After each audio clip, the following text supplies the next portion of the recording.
Israeli Prime Minister Benjamin Netanyahu. Live coverage here on C-SPAN. Make a couple of brief comments. President Bush appeared before the United Nations today, and I think he made a very strong case for holding Saddam Hussein accountable for his actions and inactions. The President stated, and I think most of my colleagues and I saw this speech, the President stated in no uncertain terms that almost every one of the UN resolutions that had been agreed to by Saddam Hussein has been violated by him. I won't enumerate all of them, but I think the President made a very, very strong case. I know there's a lot of concern about the problems in the Middle East and Iraq and whether or not we should take military action to eliminate the threat by Saddam Hussein. And so today I hope that listening to one of the foremost experts on the Middle East, Benjamin Netanyahu, we'll be able to have a lot of those questions answered. I've had the privilege of meeting with Benjamin Netanyahu on a number of times, number of occasions, and heard him speak on issues concerning the Middle East and in particular Iraq. And I am convinced he's one of the most knowledgeable people on this issue that I've had the pleasure to talk to. And with that, I want to welcome Mr. Netanyahu. I will now yield to Mr. Kucinich, who is going to make an opening statement, I believe, on behalf of Mr. Waxman. Actually, Mr. Chairman, I'm making this statement on my behalf. Mr. Waxman, I think, will have a statement which his staff will submit for the record. Well, with that objection, we'll put it in the record. Thank you. I appreciate the Prime Minister's presence here today and his willingness to speak to our committee. It seems to me that, and to many others, that one of the largest threats that Israel faces is terrorism. Israelis have repeatedly been victims of the horrific tactics of terrorism and intimidation. A year ago, the United States truly felt the brunt of this tactic, but our nation has shown determination in bringing to justice those responsible for this attack. And as Prime Minister Netanyahu stated last year to this very committee on September 20th, 2001, at a meeting I was pleased to attend, there are many terrorist militants all over the region that continue to operate terrorist missions to attack the United States, Israel, and other nations. For the past few months, the rationale for linking Iraq and Saddam Hussein was supposed to link the terrorist attacks against the United States. Iraq, it's at this moment, to the best of our knowledge, does not harbor terrorists who threaten the United States. The U.S. administration recently admitted, after months and months of talk, that there's no evidence of Iraq being tied to September 11th. So one of the questions I hope that we can get to today is, why is the Iraq threat more severe now than ever before? One of the questions that's been raised is exactly what are the military capabilities of Iraq. Yesterday's Washington Post noted that senior intelligence officials did not have an up-to-date assessment of Iraq's nuclear, chemical, and biological weapons capacities. The administration so far has not presented credible evidence of a threat to the American people or this Congress. I wonder if Prime Minister Netanyahu will be able to present us with tangible evidence about Iraq's present nuclear, biological, and chemical weapons capabilities. Now, I believe that our nation should work with Israel to focus efforts to bring about a solution to the crisis in the Middle East between Israel and the Palestinians. I think the United States is in a role to serve as an honest broker in working with both parties to bring about a resolution of that very tragic condition.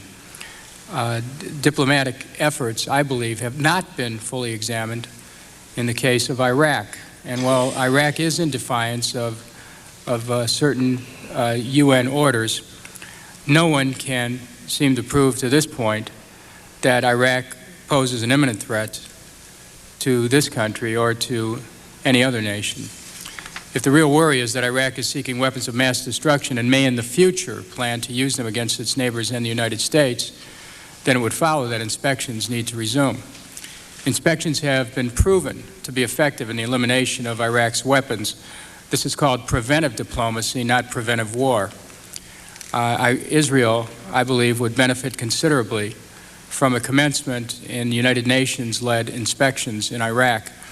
If the threat that the U.S. and Israel face is the capability of Iraq to deliver weapons of mass destruction, if they have them and the ability to deliver, we should, of course, eliminate those weapons, find them, and dismantle them.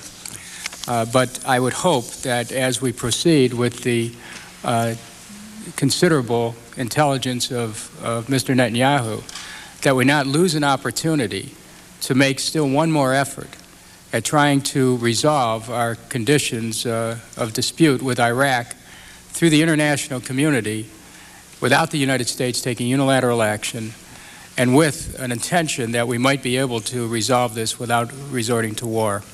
I thank Mr. Netanyahu for being here, and I look forward to his testimony. Are there other members that wish to make an opening statement? Mr. Barr.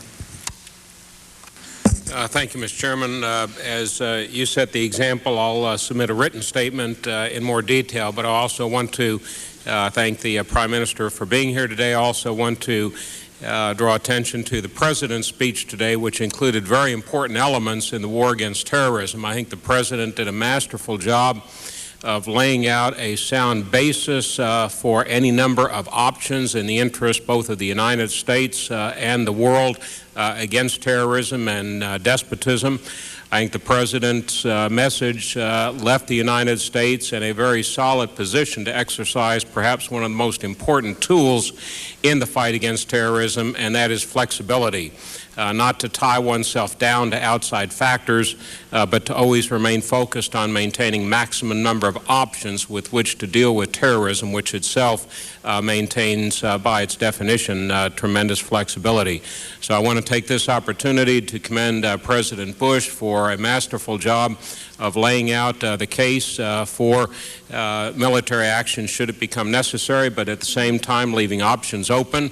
And at least by his actions today before the United Nations, preventing anyone from raising legitimate concerns or criticisms of the President for not making every effort to secure the backing of international organizations and our allies. Thank you, Mr. Chairman. Thank you, Mr. Barr. Mr. Waxman. Thank you, Mr. Chairman. I want to welcome our witness, former Israeli Prime Minister Benjamin Netanyahu, to our hearing. It's good to see you again. The last time we met was in this room on September 20th, 2001, right after the horrible terrorist attacks of September 11th. At that time, Prime Minister Netanyahu conveyed the grief, empathy, and solidarity of the entire world when he said, "Today we are all Americans." And he spoke with great force and eloquence about the need to confront terrorism. Now we're considering a different question, whether the United States should take military action against Iraq. This question is not an easy one, and it raises complex issues to which Congress has not yet received answers. Should the United States push for the return of the international inspectors? Should we seek from the Security Council a resolution authorizing the use of force? What effects will a war on Iraq have on the war against terrorism? And what is the plan for Iraq after hostilities end? The nation and the world were united in pursuing al-Qaeda, but this consensus is lacking on Iraq. There are significant differences of opinion in the international community. There are differences of opinion within the United States. There are even differences of opinion within the Bush administration itself. It is appropriate for us to give special attention to the implications for Israel of war against Iraq. As the Gulf War demonstrated, Israel will most likely be the first target of an Iraqi regime bent on retaliation. Iraq fired over 40 Scud missiles at Israel during the Gulf War, causing severe damage, casualties, and deaths. Throughout that conflict, Israeli citizens lived under the daily threat of chemical and biological warfare. Israelis will face similar risks and challenges if there is another war against Iraq. But while the topic of this hearing is important, I regret that the minority was not consulted in advance about witnesses for today's hearing. This hearing is entitled Conflict with Iraq and Israeli Perspective. Yet, to the best of my knowledge, the chairman did not send invitations to a single member of the current Israeli government. Moreover, the chairman did not agree to invite other experts in Israeli foreign policy until yesterday, which was not sufficient notice to allow other witnesses to attend. Although Mr. Netanyahu was indeed Prime Minister of Israel and is respected widely for his expertise, I'm sure he would agree that he represents his point of view, and maybe a point of view that's widespread, but it is one point of view. There are other witnesses as well that we should have before this committee.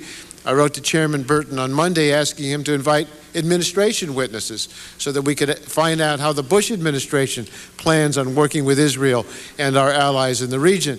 But we have no witnesses from the administration. We also do not have witnesses who can testify about the implications of military action in Iraq on other countries in the Middle East.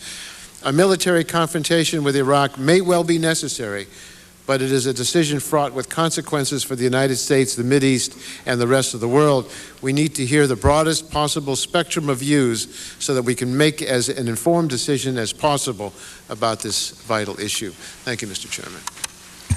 Connie, Ms. Morella. I will submit my full statement for the record, but I just wanted to welcome Prime Minister Netanyahu and point out what we all know, and that is today's hearing is a topic of central importance both to the American people and to the world. And it's necessary, I believe, that Congress debate the merits of an invasion of Iraq, learn the perspective of our allies, determine whether an imminent attack is the wisest course of action. And I do indeed have serious reservations about an attack, but I look forward to hearing from Prime Minister Netanyahu, particularly the ramifications for Israel. If we do not attack, what may happen to Israel? If we do attack, what may happen to Israel? And I yield back. Thank you. Thank you, Ms. Morella. Mr. Clay. Thank you for yielding, Mr. Chairman. I, too, will deliver an abbreviated opening statement and submit in its entirety to the record. I, too, would like to welcome our distinguished guest, former Prime Minister Netanyahu, to this panel. I certainly appreciate having your perspective on this highly contentious issue, the conflict with Iraq. This issue has spawned many different points of view. There is, however, a consensus that exists between our two countries. We both believe, without question, that Saddam Hussein must be removed. Saddam's continued existence in the region serves to further aggravate an opportunity for real peace and cooperation between Israel and its Arab neighbors. I realize that for the present moment, many questions still remain unanswered. Prime Minister Netanyahu, I am very interested to learn your opinion on how a new Iraqi regime might be different from the one that is currently in place. Additionally, I am interested in knowing your thoughts about the impact of regional destabilization and the potential loss of additional American and Israeli lives. And Mr. Chairman, I ask unanimous consent to submit my statement into the record. Thank you, Mr. Clay. Without objection, so ordered. Are there further statements by Mr. Micah? It's nice to see you, Mr. Micah. Thank you, Mr. Chairman. It's good, always good to be with you, and welcome former Prime Minister Netanyahu.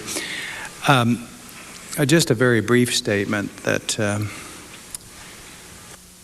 while I welcome Prime Minister's advice and counsel, I think that we all need to remember that it's the responsibility under the Constitution of the United States for the President of the United States to make a decision in our national security. Now, I know war does require some advice and consent of the Congress. But we have to remember what we're dealing with here is someone who has gassed his own population, someone that a little over a decade ago lobbed missiles into Israel, killing people. And he did, at that time, he didn't have the technology. At that time, he didn't have the technology that he may have today. And whether it's delivered by a missile or some other means, we've seen that his goal is to destroy not only Israelis, but destroy world peace in the United States in the process. So I think it's time that we get a little starch in our spines and realize the threat that we face, that we back the President of the United States. It's nice to have this discussion, but only he is provided with the intelligence and the information on proceeding, and he should make that decision, and we should support that decision. At Memorial Day, I visited Europe and followed the President through the graves at Normandy and visited other of our cemeteries. The landscape of Europe is littered with American dead who've gone in to bail out our weak-kneed allies who've slept while there have been holocausts, who've delayed taking action when others have been slaughtered. And I don't think this is the time. We know the terrorists weren't interested in killing 2,800 in the World Trade Center. They wanted to kill 28,000 in each tower. And again, it's nice to have this debate, this discussion, but I think we need to back the President of the United States, and I would strongly support his action based on what we now know to go after Saddam Hussein. Thank you, and yield back. Thank you, Mr. Micah. Mr. Turner. Thank you, Mr. Chairman. I simply want to welcome the Prime Minister to this committee. You've been here before, and I had the opportunity to visit with you in Jerusalem shortly after you assumed the position of Prime Minister. We always welcome your input and your counsel, and I admire you greatly for your advocacy of democracy, which I've heard you speak of on many occasions. So thank you for being with us. Thank you, Mr. Turner. Since that was so short, we'll go to Mr. Tierney if he has an opening comment. Mr. Tierney. Thank you, Mr. Chairman. I'm going to forego my remarks and just welcome the witness here and thank him for his time and his perspective on that. And I know that these hearings, I suspect, will be broadened out. We'll hear other perspectives also that we'll all benefit from. Thank you. Thank you, Mr. Tierney. Any other comments on our side? I apologize, Mr. Chairman. I wasn't going to make a statement, and I'll still try to be brief. I certainly want to add my words of welcome to the former Prime Minister. As I hope you can tell, sir, you have many admirers, amongst whom I count myself, and many, many admirers as well for the great spirit and the great determination of the Israeli people. As you've also probably heard, we have some disagreements on some of the particulars that lie behind this issue and why we are particularly interested in hearing your comments and your very unique perspective and expertise. And I'm just going to make a simple request of my colleagues. All of us who have the honor of serving here, of course, are very busy. But I've heard some remarks here today about what we do and what we don't know, about what are allegations and what are not. I had an opportunity this morning to go to a meeting with some other members where we were given a document that I see is amongst those in our briefing booklets here today. And it's the backgrounder that the administration put out, a decade of deception and defiance, that I think every member, as we face this weighty issue, would serve themselves and their nation well by reviewing very carefully, because as you look through it, it details, not based on supposition, not based on unconfirmed intelligence reports, not based upon opinion, but based upon a very clear record of deception, a very clear record of the kinds of capabilities that we know for a fact, confirmed by the United Nations, that Saddam Hussein has developed. It confirms the enormous amounts of armaments, of chemical weapons, and precursors that are unaccounted for and that any reasonable person would have to assume are still in existence. You can draw your own determinations from that, my colleague, but I think that as we deliberate on this issue, the facts are probably the most persuasive argument, and the facts are established, and I think we should all do our best to familiarize ourselves with them. So I would just make that respectful, I hope, respectful suggestion to all of us, myself included. And again, Mr. Prime Minister, welcome. Well, the gentleman. I'd be happy to. Mr. Chairman, I ask unanimous consent that this document be made part of the record. I think that's very important. I thank the gentleman. Without objection, so ordered. Yield back my time, Mr. Chairman. Thank you. Thank you, Mr. McHugh. Are there further comments by the members of the committee? If not, it was asked of me how this meeting came about, and I was in Israel last week. I had the opportunity to talk along with my colleagues in our Codel with Shimon Peres, the foreign minister, as well as Mr. Netanyahu.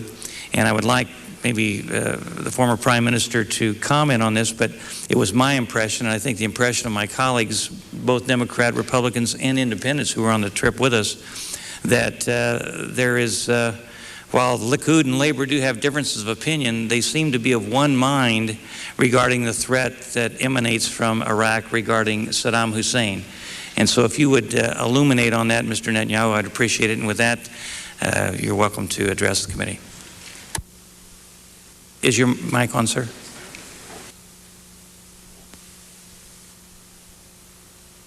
Is it on now? There you go. Thank you, Chairman Burton. It's a pleasure being with all of you, and I appreciate the thoughtful remarks and thoughtful questions from all of you distinguished representatives. I will try to address your questions in the course of my opening remarks and in the question and answer session that will follow it, because I think they're valid and important, all of them. And they need, I think the world needs this discussion and other discussions that will be taking place in this capital of liberty. Last year, a few days after September 11th, I was given the privilege of appearing before this committee to discuss the issue of terrorism. But I have to tell you that had I been given the opportunity to speak before September 11th, I believe I would have offered pretty much the same suggestions about how the war on terrorism should be fought and how it can be won. I would have pointed out that the key to defeating terrorism lies in deterring and destroying the regimes that harbor, abet, and aid terror. I would have argued that to root out terror, the entire network of terror, that is a network that consists of some half a dozen terrorist regimes and some 24 terror organizations affiliated with them, that this entire terror network had to be brought down. And most important, I would have warned that the greatest danger facing our world is the ominous possibility that any part of this terror network would acquire nuclear weapons. Now, I have to be candid and say that even had I presented my views in the most coherent and persuasive fashion, I have no doubt that some of you, and perhaps most of you, would have regarded them as exaggerated and even alarmist. But then came September 11th, and fiction turned into fact, and the unimaginable became real. That single day of horror alerted most Americans to the grave dangers that are now facing our world. And many Americans understand today that had Al-Qaeda possessed nuclear weapons last September, then the city of New York would not exist today. And they realized that we could all have spent yesterday grieving not for thousands of dead, but for millions. But for others around the world, I suppose the power of imagination is not so acute. It appears that some people will have to once again see the unimaginable in front of their eyes before they are willing to do what must be done. Because how else can one explain the violent opposition, the insistent opposition to President Bush's plan to dismantle Saddam Hussein's regime? Now, I don't mean to suggest for a moment that the questions raised here and other questions are not relevant. That is, that there aren't legitimate questions about a potential operation against Iraq. Indeed, there are. But the question of whether removing Saddam's regime is itself legitimate is not one of them. And equally immaterial in my mind is the argument that America cannot oust Saddam without prior approval of the international community. Because this is a ruler who is rapidly expanding his arsenal of biological and chemical weapons. This is a dictator who has used these weapons of mass destruction against his subjects and his neighbors. And this is a tyrant who is feverishly trying to acquire nuclear weapons. The dangers posed by a nuclear-armed Saddam were understood by my country 2 decades ago, well before September 11th. In 1981, the late Prime Minister of Israel, Menachem Begin, dispatched the Israeli Air Force on a pre-dawn raid that destroyed the Iraqi nuclear reactor at Osirak. This probably took place months away from Saddam's ability to assemble the critical mass of plutonium for the first atomic bomb, or more than one. Now, at the time, Israel was condemned by all the world's government, even the government of our closest friend, the United States. But I think that over time, history has rendered a far kinder judgment on that act of unquestionable foresight and unmistakable courage. And I believe that it is history's judgment that should inform our own judgment today. Did Israel launch that preemptive strike because Saddam had committed a specific act of terror against us? Did we coordinate our actions with the international community? Did we condition this operation on the approval of the United Nations? No, of course not. Israel acted because it understood, we understood, that a nuclear-armed Saddam would place our very survival at risk. And today the United States must destroy the same regime because a nuclear-armed Saddam will place the security of our entire world at risk. And make no mistake about it, if and once Saddam has nuclear weapons, the terror network will have nuclear weapons.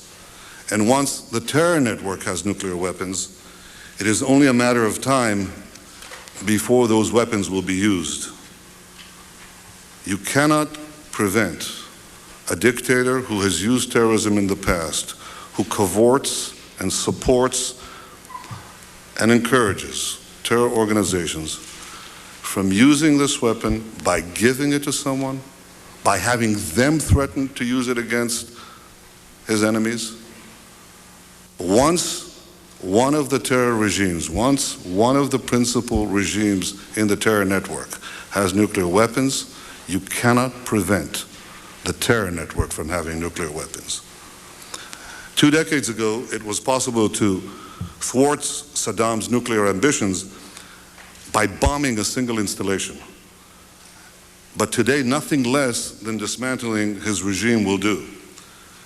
Because Saddam's nuclear program has fundamentally changed in those 2 decades. He no longer needs one large reactor to produce the deadly material necessary for atomic bombs. He can produce it in centrifuges the size of washing machines that can be hidden throughout the country. And I want to remind you that Iraq is a very big country. It is not the size of Monte Carlo. It is a big country. And I believe that even free and unfettered inspections will not uncover these portable manufacturing sites of mass death. So knowing this, I ask all the governments and others who oppose or question the president's plan to look at it from the other end of the logic. Do you believe that action can be taken against Saddam only after he builds nuclear bombs and uses them? And do the various critics, especially overseas, believe that a clear connection between Saddam and September 11th must be established before we have a right to prevent the next September 11th? Well, I think not. I'll try to give an analogy. All analogies are imperfect, but here is one. If you try to defeat the mafia, you don't just go after the foot soldiers who carried out the last attack, or even stop with the apprehension of the particular Don who sent them. You go after the entire network of organized crime, all the families, all the organizations, all of them. Well, likewise, if you intend to defeat terror, you don't just go after the terrorists who carried out the last attack, or even the particular regime that sent them. You go after the entire network of terror, all the regimes that support terror, all the organizations that they harbor, all of them. And doing this always entails the need to act before additional attacks are carried out. When the security of a nation is endangered, a responsible government has to take the actions that are necessary to protect its citizens and eliminate the threat that confronts them. And sometimes this requires preemption. I have to say that in the history of democracies, preemption has been, in my mind, the most difficult choice for leaders to make. Because at the time of the decision, you could never prove the critics wrong. You could never show them the great catastrophe that was avoided by preemptive action. And yet we now know that had the democracies taken preemptive action to bring down Hitler in the 1930s, the worst horrors in history could have been avoided. And we now know, and we know this from defectors and from other intelligence, that had Israel not launched its preemptive strike on Saddam's atomic bomb factory, recent history would have taken a turn to catastrophe. But the most compelling case for preemption against Saddam's regime, I believe, was not made by the president's powerful words this morning, but by the savage action of the terrorists themselves on September 11th. Their wake-up call from hell has opened our eyes to the horrors that await us all tomorrow if we fail to act today.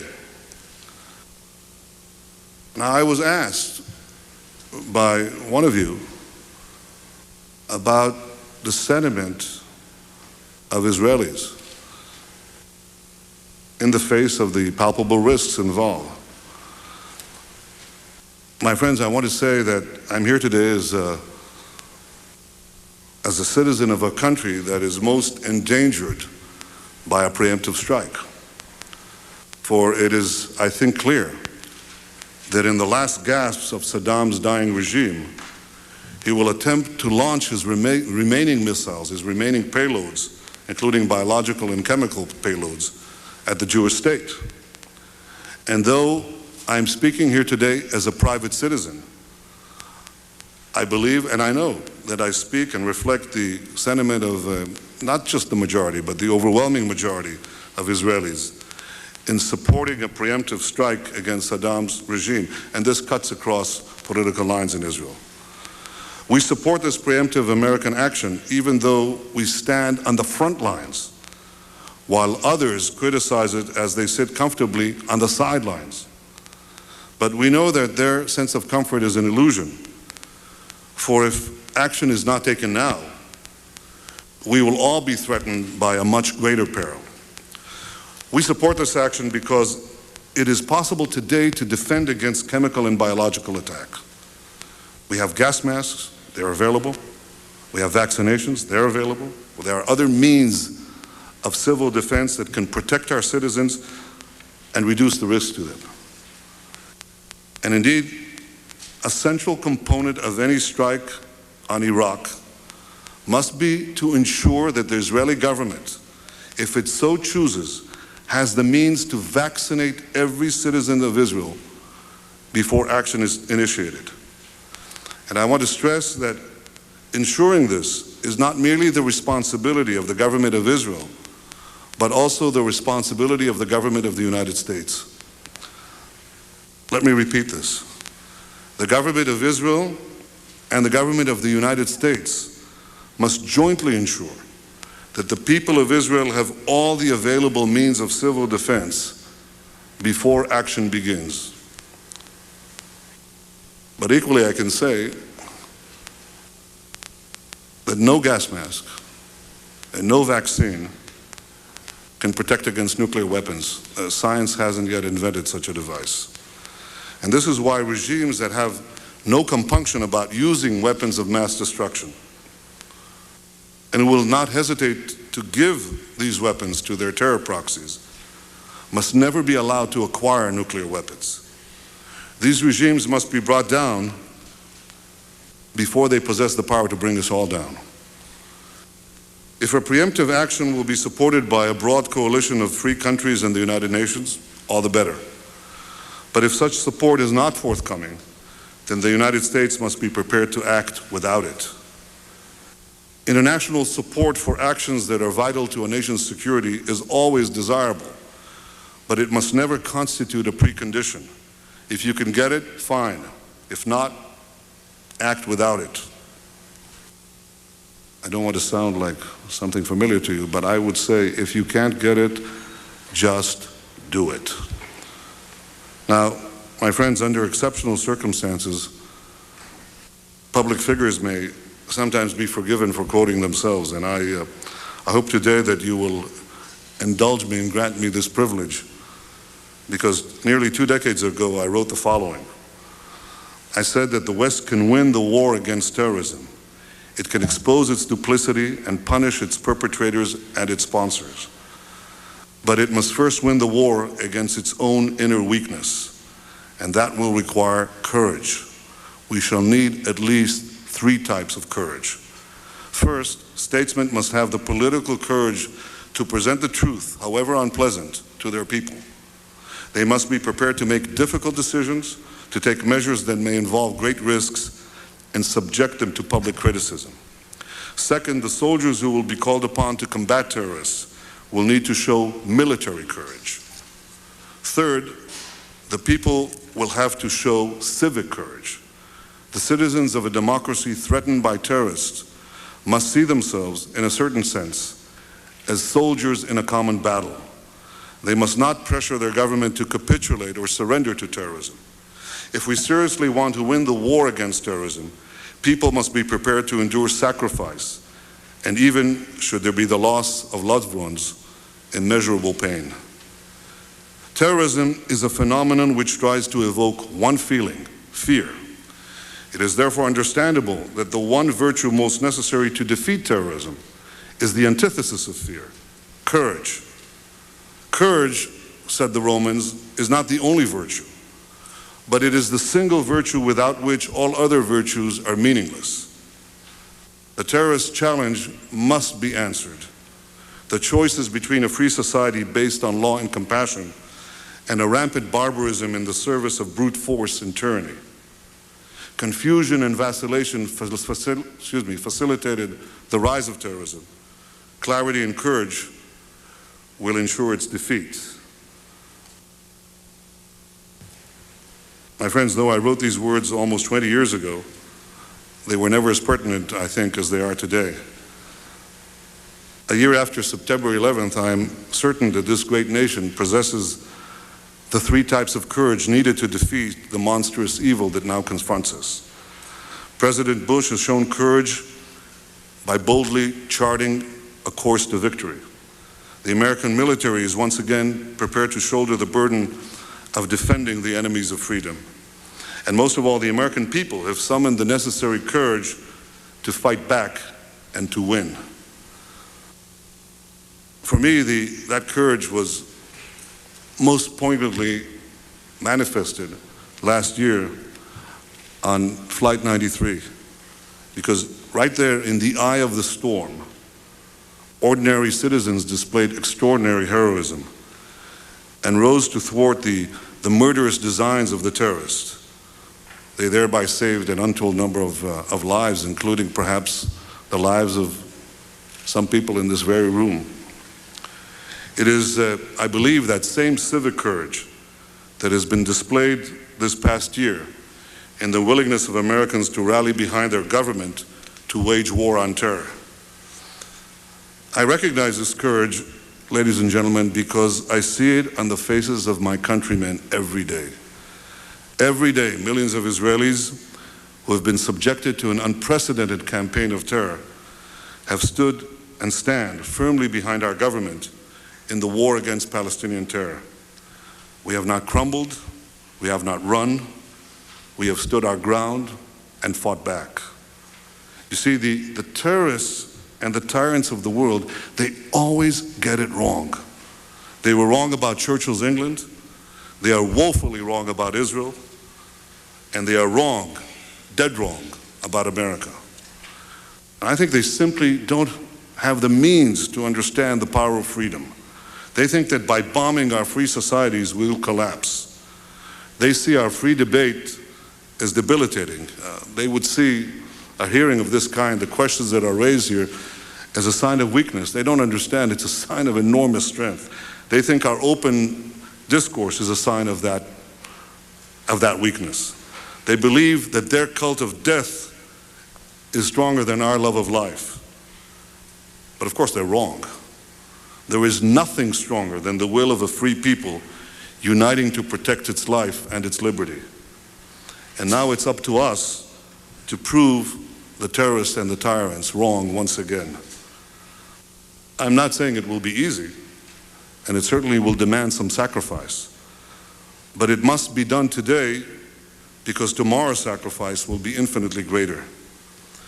60 years ago, Winston Churchill put it this way: "If you will not fight terror when your victory will be sure and not too costly," he said, "you may come to the moment when you will have to fight with all the odds against you. There may even be a worse case. You may have to fight when there is no hope of victory." My friends, this is the heart of the matter. What I said before this committee 1 year ago holds true today. Today, the terrorists have the power, or rather have the will, to destroy us, but not the power. Today, we have the power to destroy them. Now, we must summon the will to do so. Thank you, Mr. Chairman. Thank you all.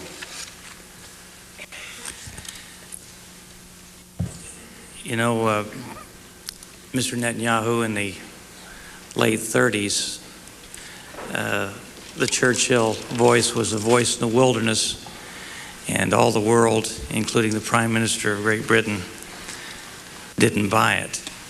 And it wasn't until the axe finally fell that they realized that they should have listened in the first place. I think your message today is very clear. I think it's just as clear as what Winston Churchill was trying to get across in the late 30s and unfortunately wasn't able to convince the world of until it was involved in World War II. I think your statement, which is very eloquent, boils down to one thing, and that is, do we react to another attack on America after hundreds of thousands or millions of lives have been lost, or do we preempt that kind of action from happening in the first place? And I think you made a very strong case today that we should support President Bush and respond before it happens. There are many of my colleagues, many of the people in this country that say, you know, to declare war on Iraq would be a mistake, and we should wait and check and wait and check. But we are at war. 3,000 people lost their lives last September the 11th at the Pentagon in Pennsylvania and at the World Trade Center. And we're at war. And I think people tend to forget that. We're not waiting for a war to begin. We're at war right now. And it seems to me that the terrorist network to which you referred needs to be attacked, and needs to be attacked as quickly as possible so that we don't have more severe losses than we've already experienced. And with that, let me just ask a few questions here. To your knowledge, has Iraq kept its team of nuclear scientists together? And is that an indication that they're going to continue to develop nuclear weapons? Also, what nations are aiding Iraqi, if you know, in the nuclear program? And of course, finally, if you might elaborate a little bit further on what you think his first use of nuclear weapons might be. I can only give you the information that I can divulge from my tenure as Prime Minister, and it is 3 years old. The information we had was that Saddam was pursuing all avenues of developing weapons of mass destruction. And the means to deliver them. I have to say that he was enjoying in this effort the support of Russian technology, and I should say Russian technologists on site. They were a principal source, and other regimes, including North Korea, were supporting that effort as well. There is no question that he had not given up on his nuclear program, not whatsoever. There is also no question that he was not satisfied with the arsenal of chemical and biological weapons that he had, and was trying to perfect them constantly. If perfect is the word to describe this ghoulish enterprise. I think frankly, it is not serious to assume that this man who 20 years ago was very close to producing an atomic bomb spent the last 20 years sitting on his hands. He has not. And every indication we have is that he is pursuing with abandon, pursuing with every ounce of effort the establishment of weapons of mass destruction, including nuclear weapons. If anyone makes an opposite assumption or cannot draw the lines connecting the dots, that is simply not an objective assessment of what is happening. Saddam is hell-bent on achieving atomic bombs, atomic capabilities as soon as he can.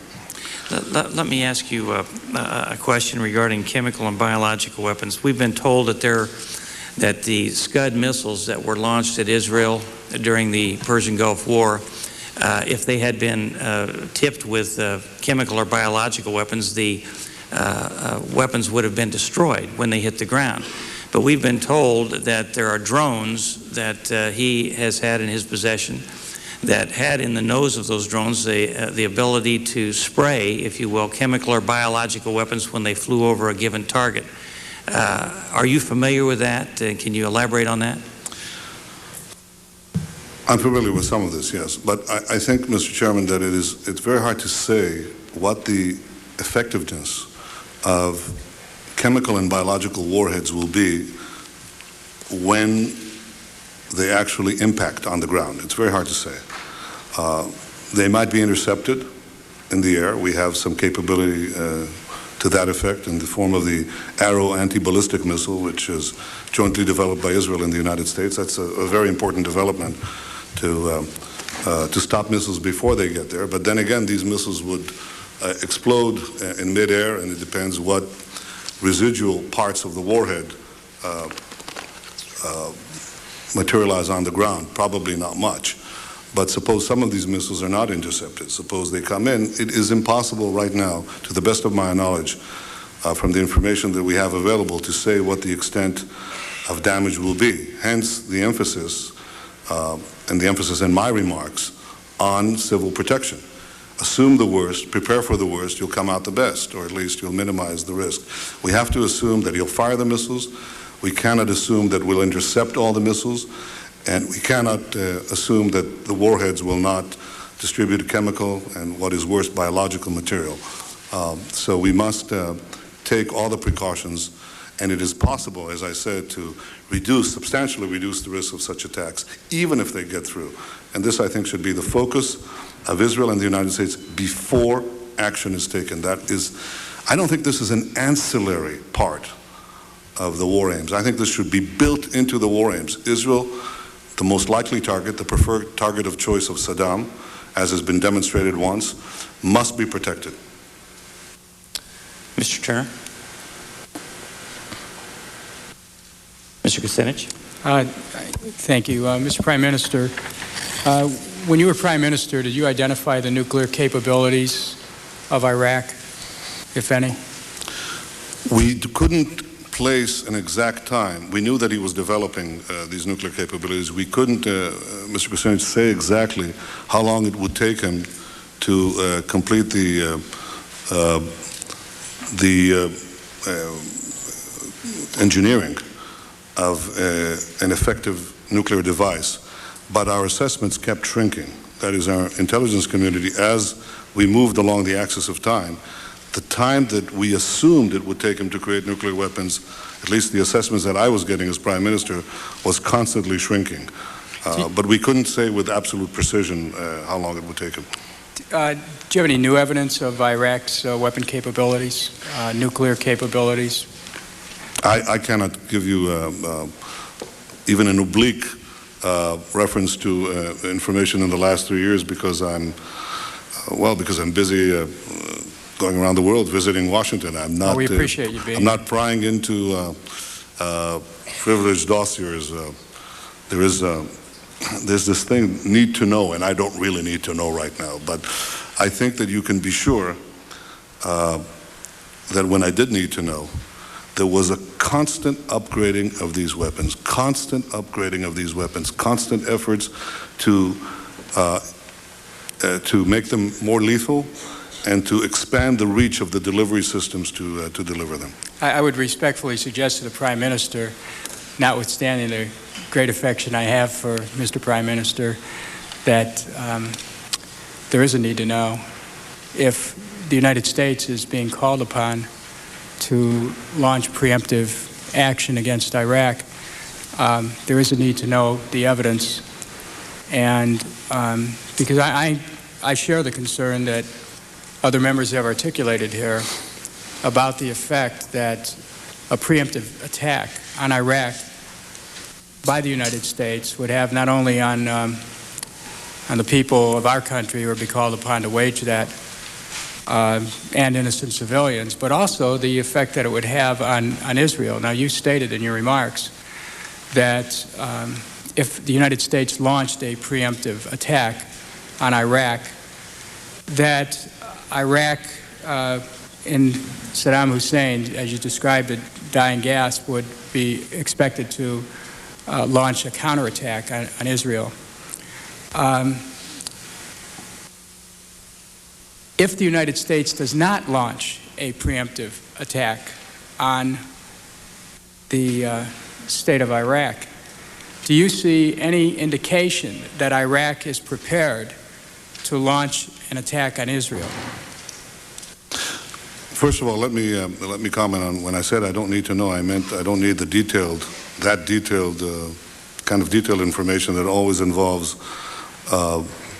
just by the nature of the information, some indication of sources, and I for one try to avoid that when I'm not in office. That's what I meant. But I also say that if you connect the dots, here's a man who, from the minute he achieved powers, is trying to create a nuclear weapon.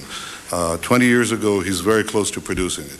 He's foiled. He changes the technology to centrifuges that will prevent him being foiled again. We know that he's taking in nuclear technologists and nuclear technology from various countries.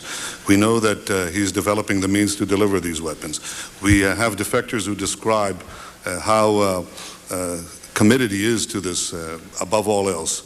So we have all these dots, and we say, well, we don't know exactly what is happening.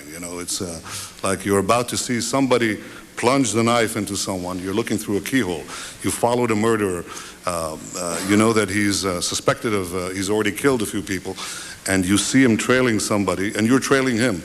You go, he shuts the door, you're looking through the keyhole, and you see him grasping the throat of this person, raising the knife, and then the light goes out, and the next thing you know is a body is found. And you can say, well, I didn't actually see him on flagrante in the act, if you will. Mr. But I think, Mr. Kucinich, that it is simply not reflecting the reality to assume that Saddam isn't feverishly working to develop nuclear weapons as we speak. The question I had, though, do you have any indication that Saddam Hussein is going to attack Israel? Oh, if he will attack Israel. Absent a preemptive launch by the United States. I think it's, I cannot tell you that he will attack Israel at a particular time. I think what you have to assume, and this is a fair assumption, that he doesn't have to necessarily directly attack Israel.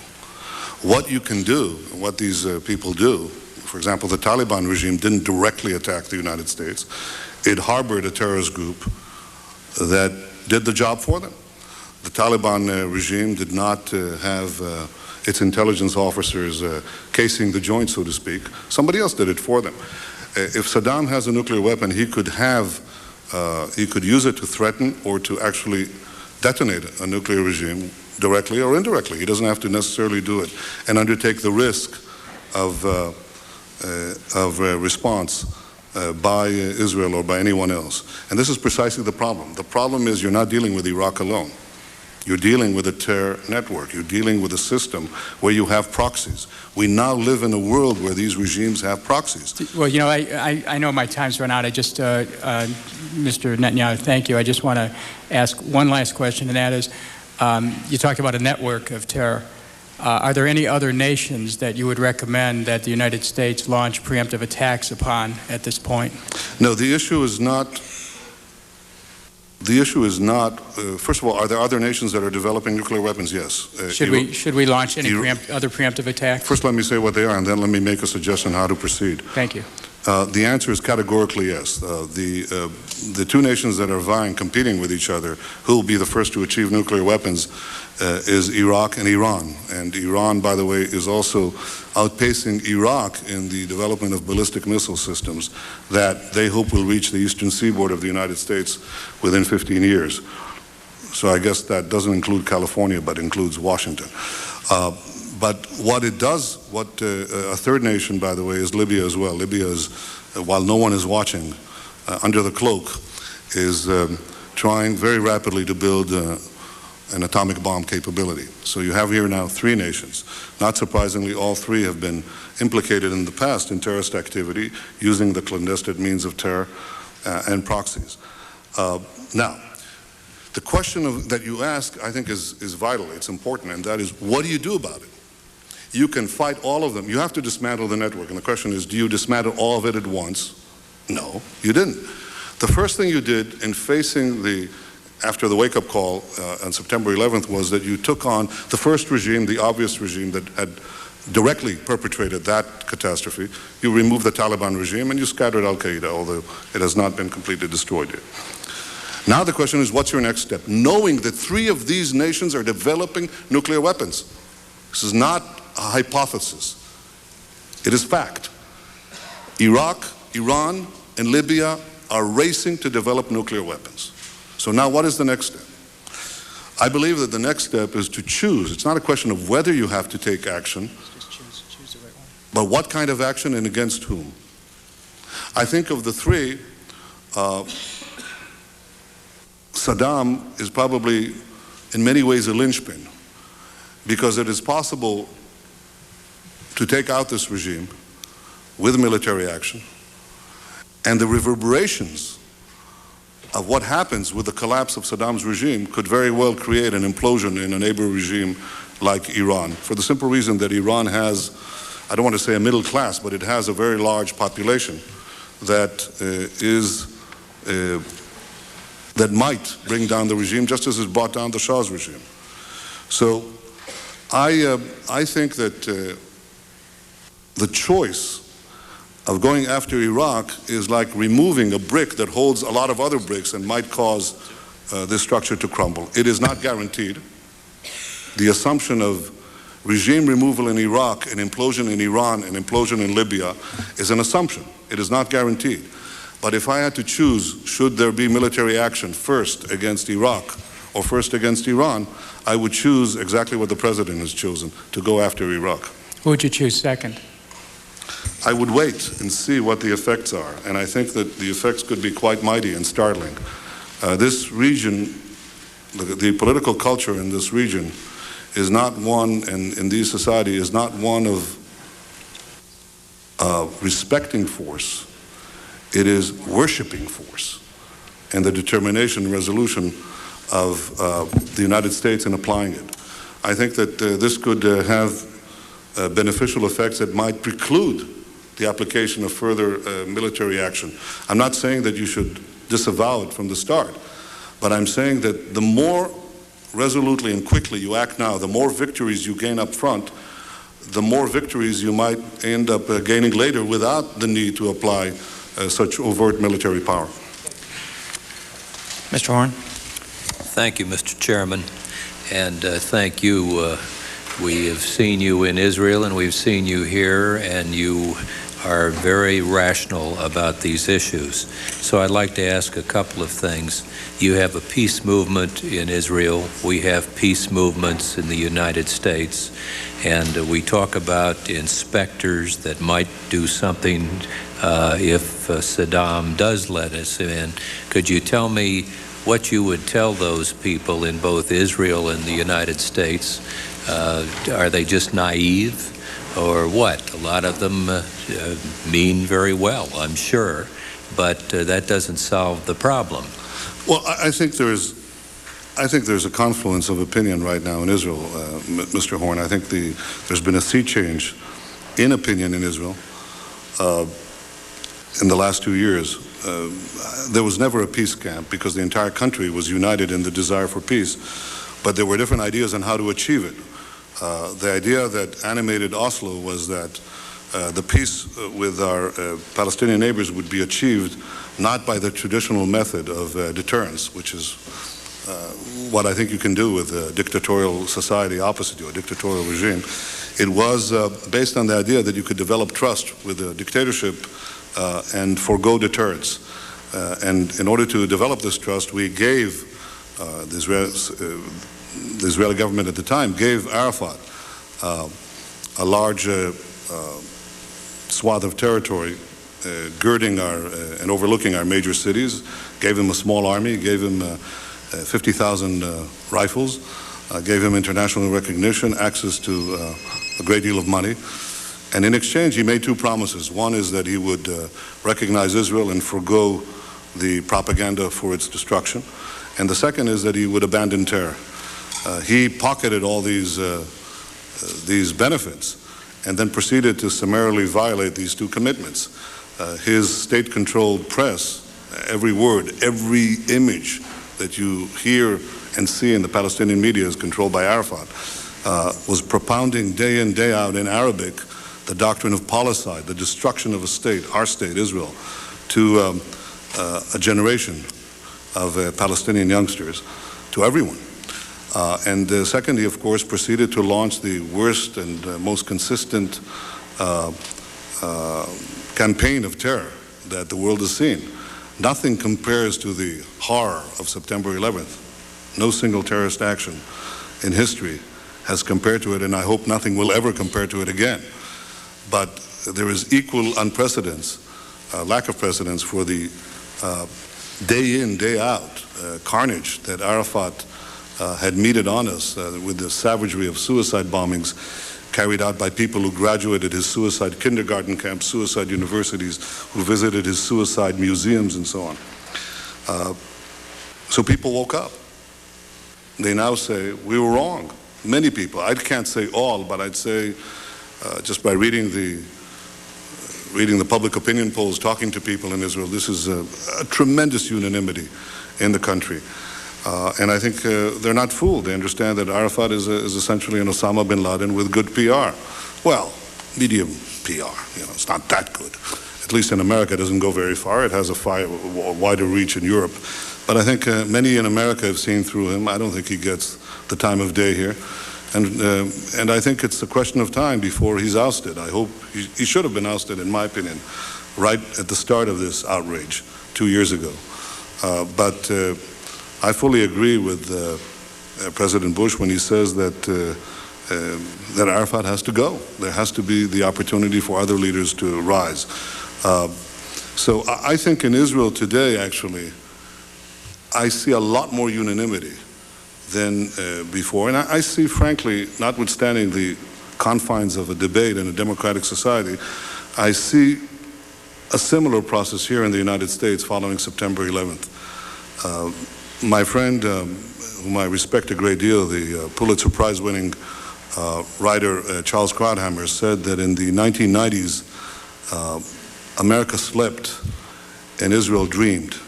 And he said that on September 2000, Israel woke up with the beginning of the terror campaign launched against it. And a year later, in September 2001, America woke up with the bombing of New York and Washington.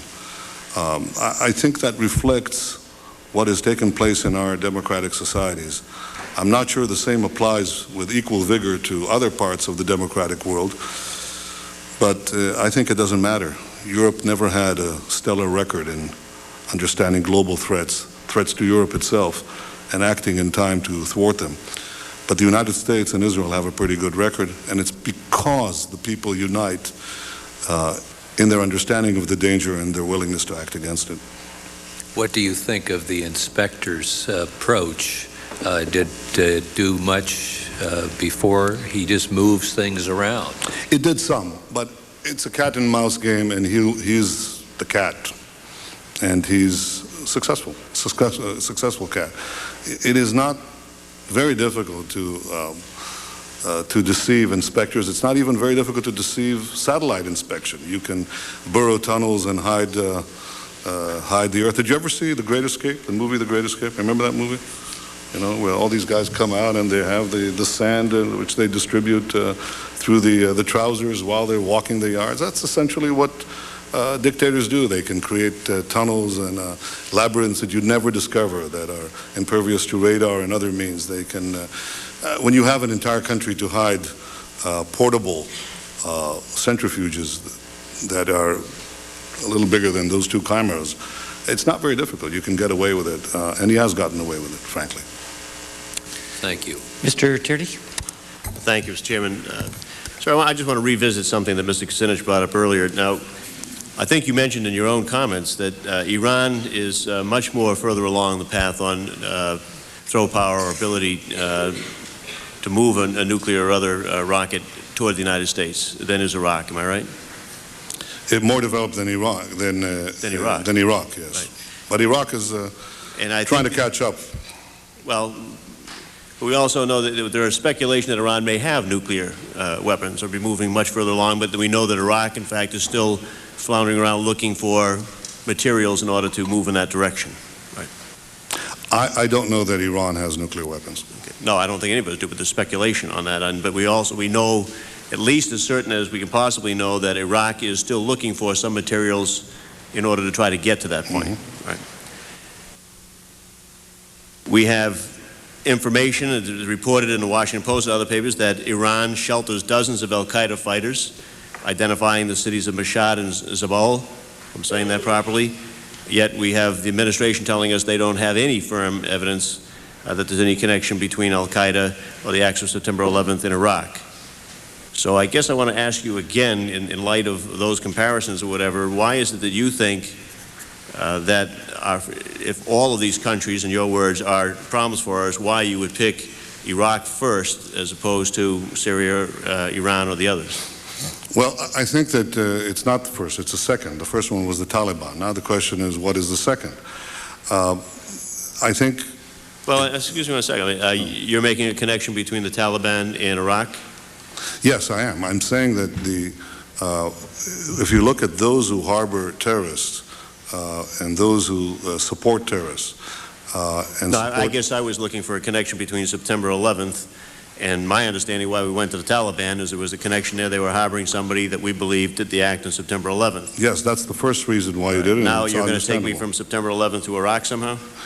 Yes, but I'm saying something else. I'm saying the connection is not whether Iraq was directly connected to September 11th, but how do you prevent the next September 11th? That is, you have here a system or a subset of the international system that simply disavows any constraints on the use of power.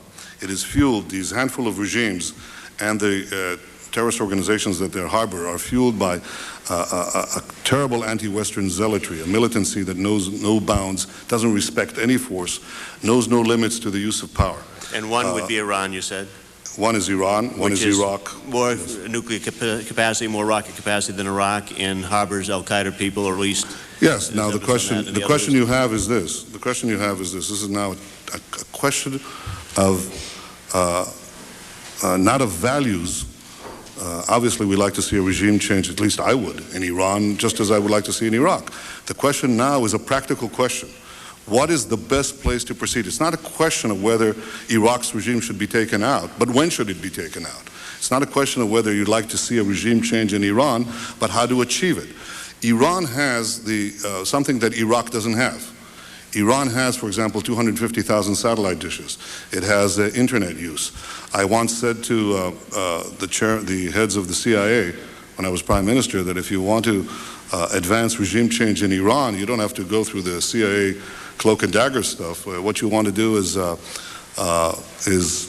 take very large, very strong transponders and just beam Melrose Place and Beverly Hills 2050 and all that into Tehran and into Iran, because that is subversive stuff. They watch it, the young kids watch it, the young people, they want to have the same nice clothes at the same houses and swimming pools and so on.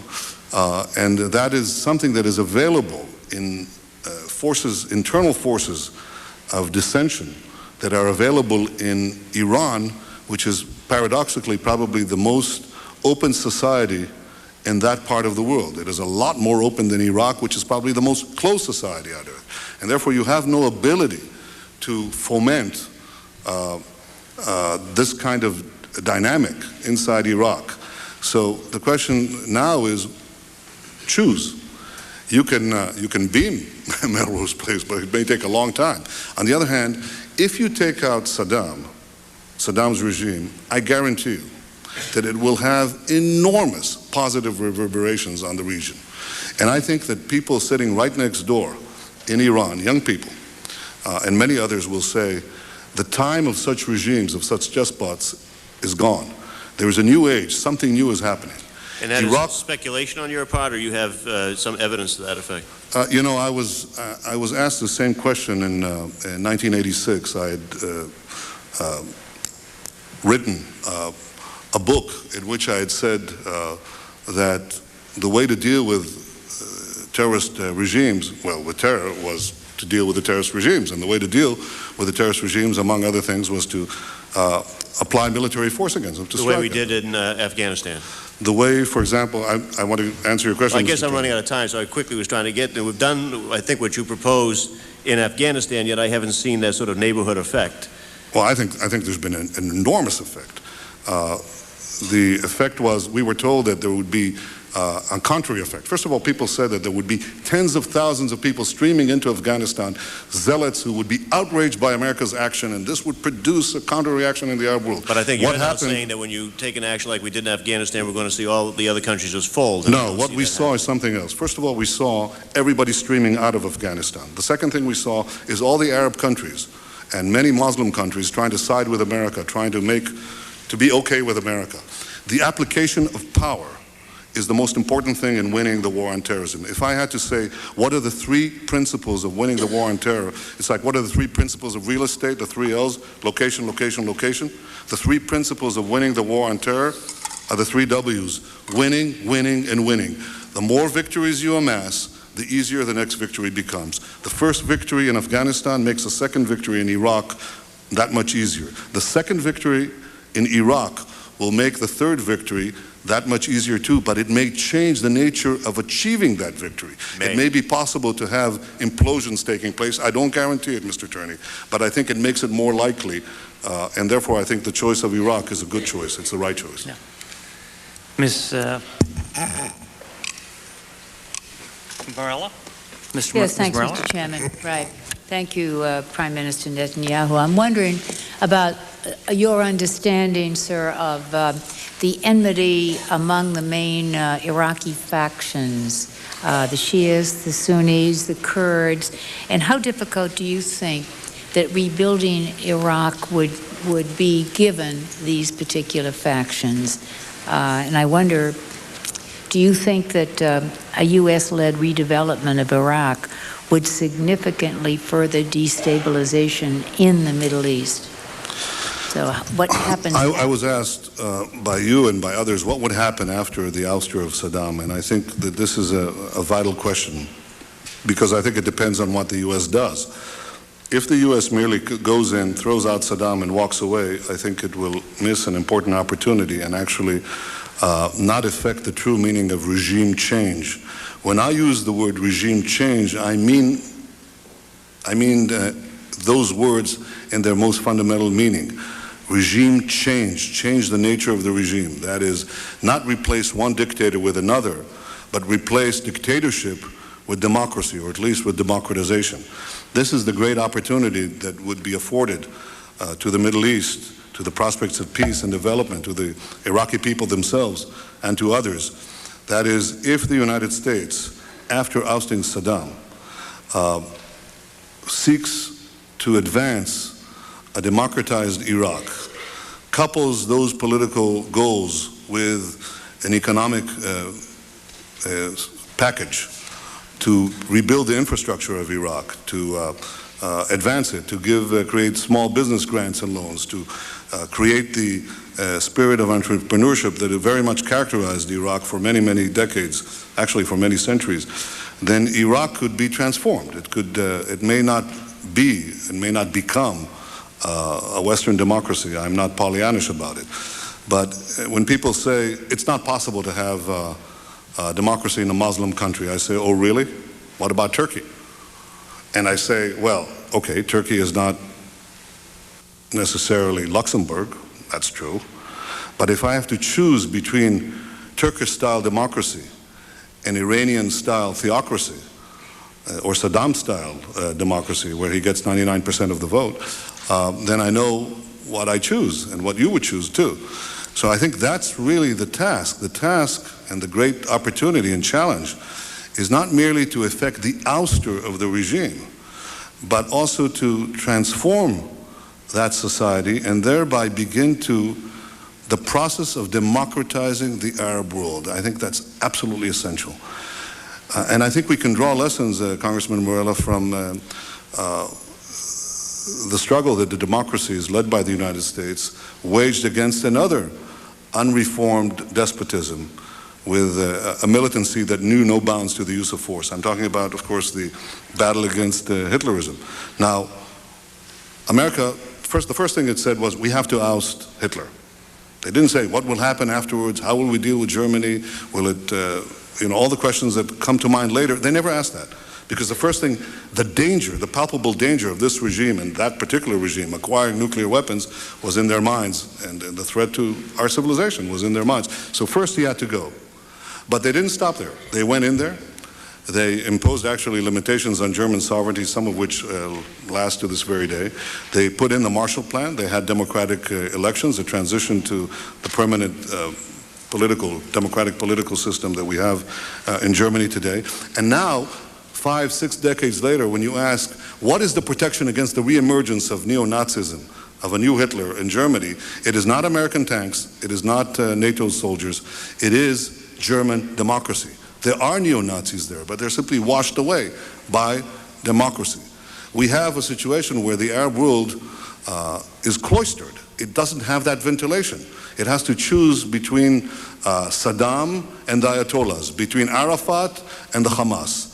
And I think that the greatest achievement, the greatest change would take place, and the greatest long-term protection against the return of another Saddam, another bin Laden, another Mullah Omar, and after Arafat is ousted, another Arafat. I think the greatest protection is to ventilate these societies with the winds of freedom.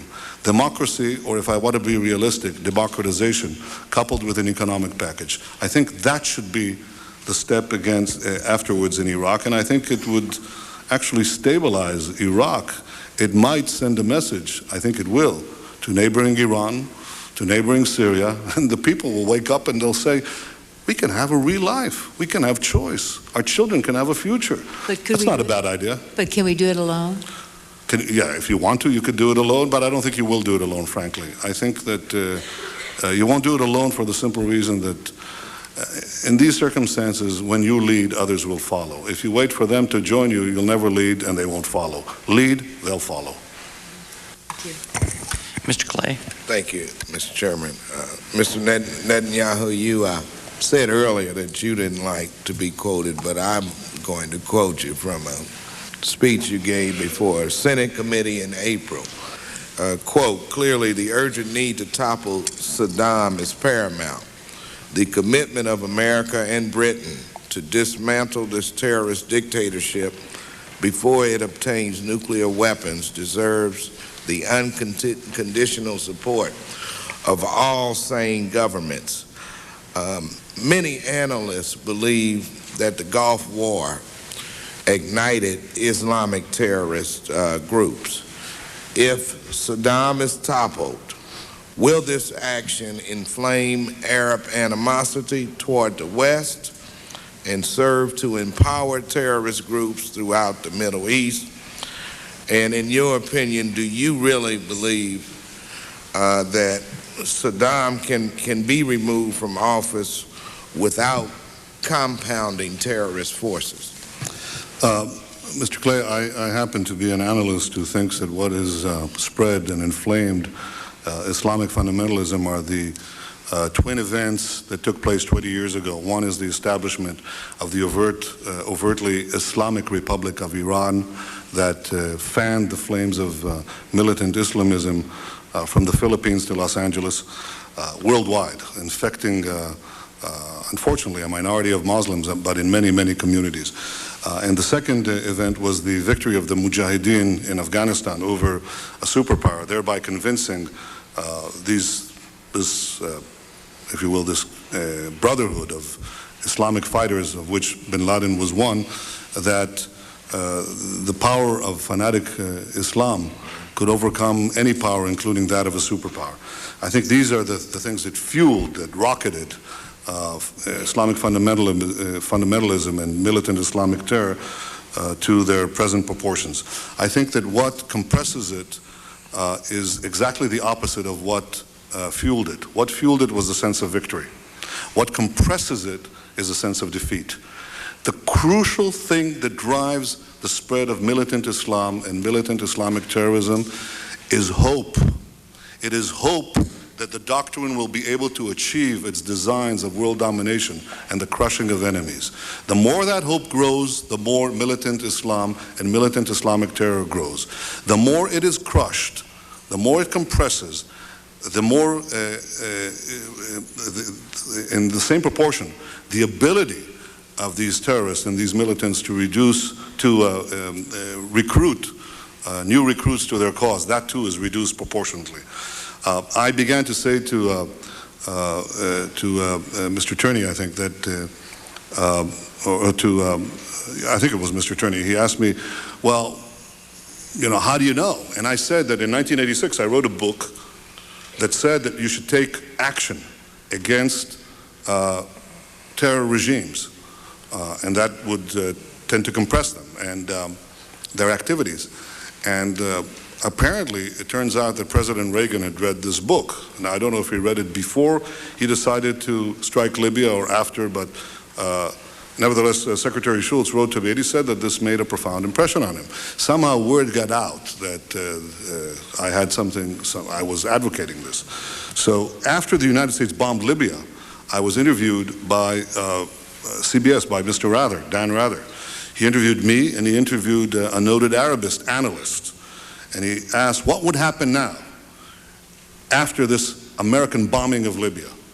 And the Arabist, I think it was Patrick Seal, said there will be more terrorism, terrorism will grow, the Islamic masses would be inflamed, American embassies would be burnt, Gaddafi would become a hero, and he would make more terrorism. I think I'm giving him a fair paraphrasing of his remarks. Then Mr. Rather asked me, what do I think would happen? And I said, nothing. Nothing would happen. American embassies would not be burned. Gaddafi would crawl into his hole. He would be very careful in committing any more terrorist acts, not because he's not a terrorist, but because he might die. He almost did in that raid. And people will respect American power. And in fact, what that single action did was to produce a complete cessation, nearly a complete cessation of terrorism from Libya. He tried one clandestine act, was caught in the process, and of course didn't do anything since. But Libya has avoided this because of that action. In short, what I'm arguing is that the application of American resolve and force, preferably with other countries, but the application of that force against militant Islam and against militant Islamic terrorism is the only way to compress it. There is no other way to compress it. But I'm also arguing that at the long run, what you have to do is to get at the sources of fanning the hatred. The sources that fan the hatred are the regimes that propagate the creed. And where better to begin the process of changing these regimes than in the places where you're going to change them anyway. You can go, of course, to other places in the Arab and Muslim world in which you're not engaged directly in a conflict today. I would not advise that. I would say use the opportunity of eliminating the nuclear threat from Iraq and begin a regime change there. Use the opportunity of a regime change in what I call Arafatistan, when we have a new regime there, to begin a process of democratization, a process of economic reconstruction and open opportunity, political and economic, for the people. Use that in order to begin to change the political culture that is so cloistered and closed. Have it ventilated. That ultimately is the protection. And I think that will create not the inflaming of masses, but the dousing of the hatred that is systematically sprayed from these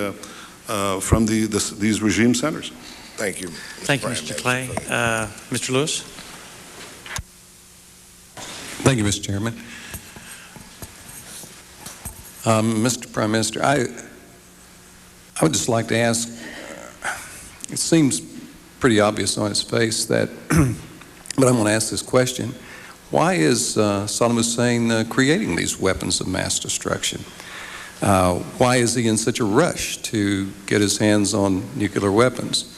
He doesn't have a means to deliver those, a nuclear weapon, but it seems to me that he has some plans, he has some goals. As I said, it's pretty obvious, but it seems like there are those who probably don't understand his intentions. I think some of our allies, if you look at the situation with the United Nations, he has continued to deny them the opportunity for inspections. It seems like that there's a good reason for why he is persisting in this course. Mr. Lewis, he's not developing those weapons to win the Peace Prize. Yes. Where do you think he would be more likely to direct those weapons through a terrorist organization? It depends on how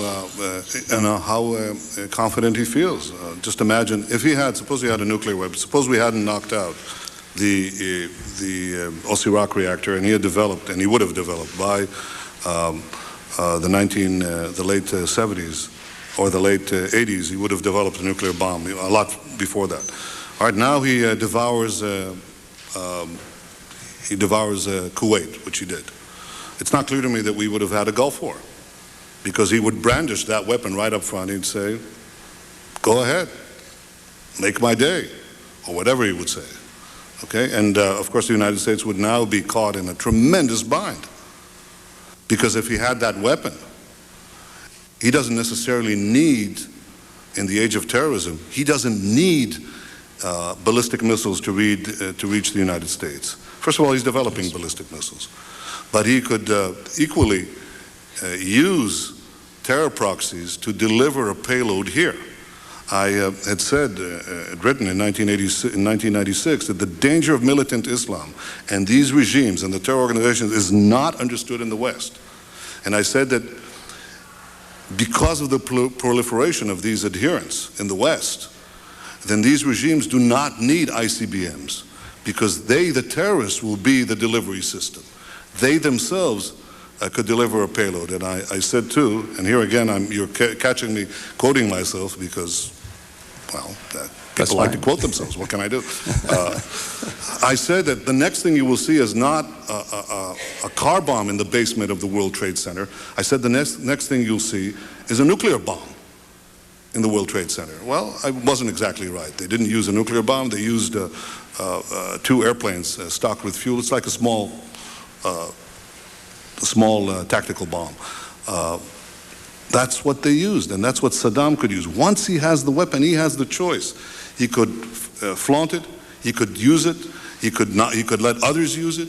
He could have delivery systems in the West that do not require missiles. He could put it on top of a missile. Do we want to wait? Is the issue that we want to wait and find out? Do we have any doubt that he's developing?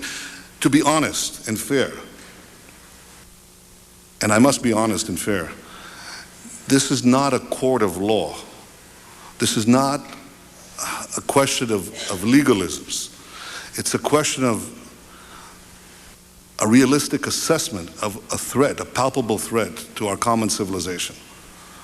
There is no question whatsoever that Saddam is seeking and is working and is advancing towards the development of nuclear weapons. No question whatsoever. And there is no question that once he acquires it, history shifts immediately. I'll give you an example to drive this point home. And I'll do something that, well, I'm a private citizen, so I'll say this. Now just imagine that the Taliban takes over Pakistan. Pakistan is alleged to have nuclear weapons. Now imagine that the Taliban would have atomic weapons. Imagine that you could forestall it. Would you forestall it, Mr. Lewis? Don't you think this is a catastrophic development? Absolutely. You see, all nuclear proliferation is bad, but some of it is a lot worse. Right. If Holland acquires nuclear weapons, it is not the same thing as the Taliban or Saddam or Iran, the Ayatollahs, acquiring nuclear weapons, or Gaddafi. It is fundamentally different because these regimes have no compunction whatsoever in the use of these mass weapons. Saddam himself has shown that he was willing to gas people, one of the few instances since the 1920s when gas warfare was used. You cannot rely on the concerns, on the mechanisms that inhibit the use of these weapons that apply elsewhere. Even in non-democracies, there are such inhibitions. What you have here are single-man regimes, typically, without the political, military, and scientific buffers that always provide a hedge between the leadership and pressing that button. Here, it's Saddam's whim. He decides, he pushes the button. Right. He has a peculiar way of resolving issues like that. And during the Gulf War, there was a debate, a problem of some medical shortages. He was sitting in the cabinet room, and he called the health minister to the other room, and he killed him. Well, I think He can press the button. He can press the trigger.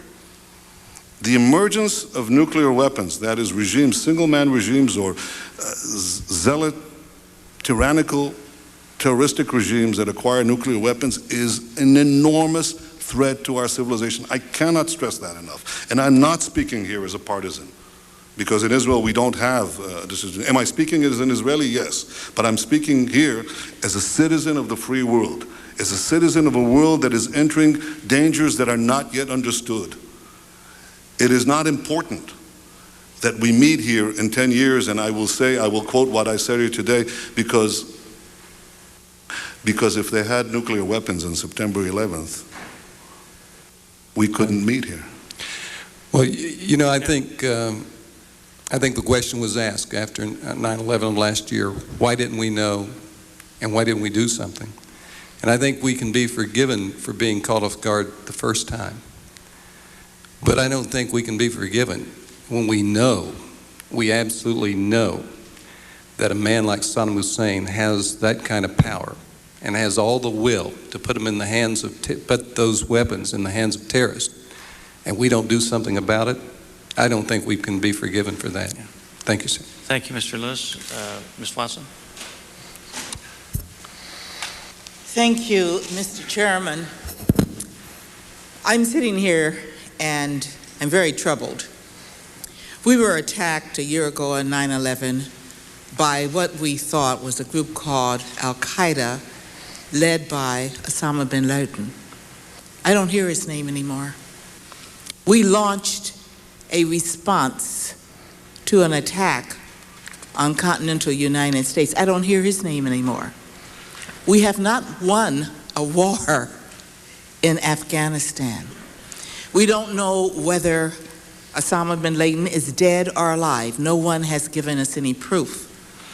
We don't know where the Al-Qaeda cells are around the globe. And all of a sudden, we're no longer looking for, I think they put off a brilliant scheme. Are the most prestigious intelligence group in the world could not warn us, and we did nothing. So I'm troubled because we've won no war against the terrorists. It seems to me that we're focusing on somebody who is in a neighborhood who has weapons of mass destruction, but the circumstances could describe India, Pakistan, in their squabble over Kashmir, Iran, and several other places in the world. But we're focusing on Saddam Hussein and Iraq. There is an orderly process that seems to be overlooked in all of this. And I was very fascinated to hear Kofi Annan today. And in essence, he was saying that only the United Nations can give any legitimacy to any type of action by one country against another. We tried to change the leadership in Cuba. We had the Bay of Pigs, if you remember, trying to go after Fidel Castro. He's only 90 miles off our coast. Now we're trying to choose a new regime and a new leadership in Iraq. There's no guarantee that we're going to gain a democratic leadership in Iraq.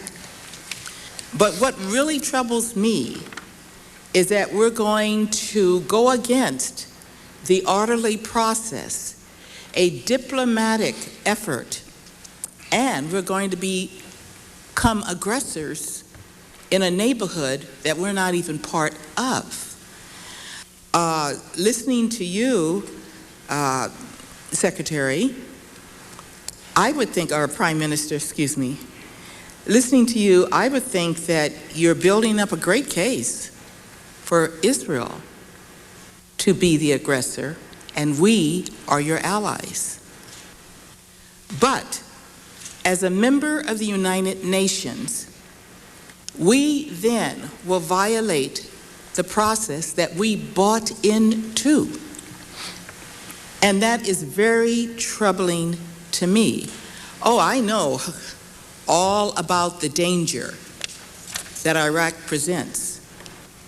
But I don't know, and I feel very uncomfortable in going this alone without the support of the United Nations, since we and you are a member of the United Nations. We violate the orderly process. Would you comment, please? Yes, well, I think the first question is, do you want to merely avenge September 11th, or do you want to win the war on terror? If you want to stop with September 11th, go after Al-Qaeda. Can you connect the dots for me between the aggressors on 9/11, the aggressors? No, I'm saying that if you fight no, this is my question. I'll answer it. I think that if you, Ms. Watson, there are now developing enormous threats, not merely to Israel. Israel is attacked because it's seen as a front line, a frontal position of the United States. They hate us because they hate you. They don't hate you because of us, that too, but the main reason they hate us is because they've hated you. And for these militants, they've hated you for about 2 centuries and the West for about 5 centuries. So there is a hatred of the United States. That hatred has produced that attack. That attack by bin Laden is something that you want, obviously, to punish. And in many ways, you did the first thing that is required. You took down the Taliban regime, and now bin Laden is scattered.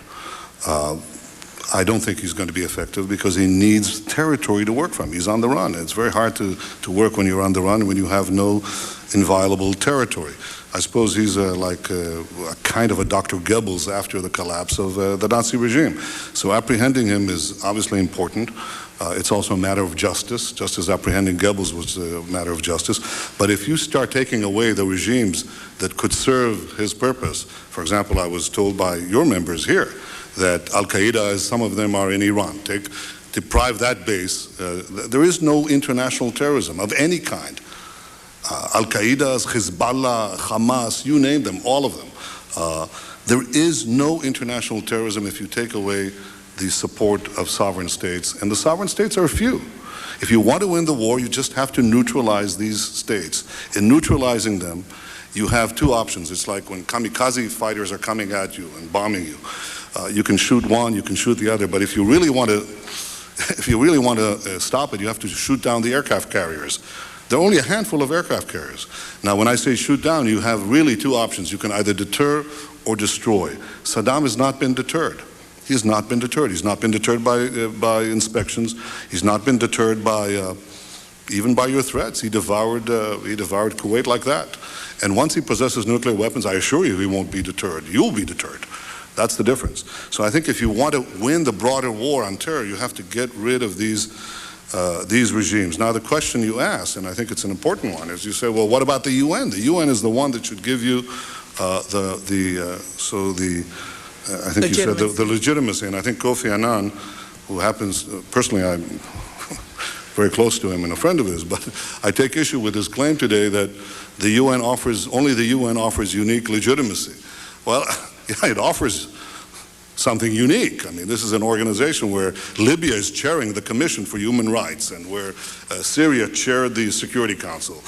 It is a fact that the UN has failed time and again to act against aggression in time, often in fact siding with the aggressions. And the reason that is the case is something that was seen over 2 centuries ago by a great thinker like Immanuel Kant.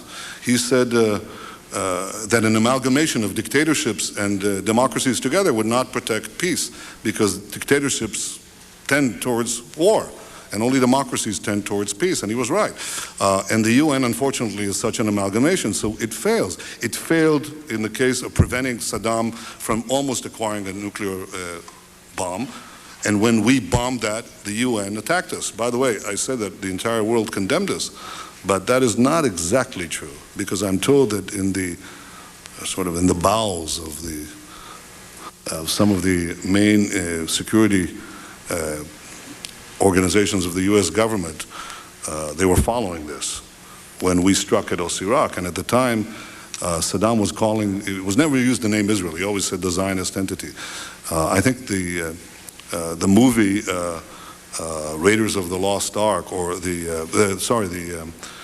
Empire Strikes Back, was making its heyday then. So anyway, when they heard that Israel had struck at Iraq, they said, hooray, the entity strikes back. But nevertheless, the formal position of the United States, the formal position of the UN, condemned Israel, was about to place sanctions on Israel. So the UN, in this case and in many cases, simply has not been able to overcome the debilitating weaknesses inside it that, notwithstanding the goals and ideals of the Charter, hobble its ability to be effective in stopping aggression. Aggression has been stopped in the last 100 years, not by the UN, and not by the League of Nations, its predecessor. It simply crumpled and died effectively in the mid-30s, unable to stop totalitarian aggression. Aggression has been stopped only when the key democratic countries were able and willing to act. When they were unable and unwilling to act, no international structure was sufficient. That happened in the first half of the 20th century. It must not be allowed to happen in the first half of the 21st century. And I think we're fortunate to have the United States, whose people and leadership, and I think a broad swath of leadership, a bipartisan leadership, understand that this aggression has to be stopped and stopped in time. May I just follow up with this one last question? Well, okay.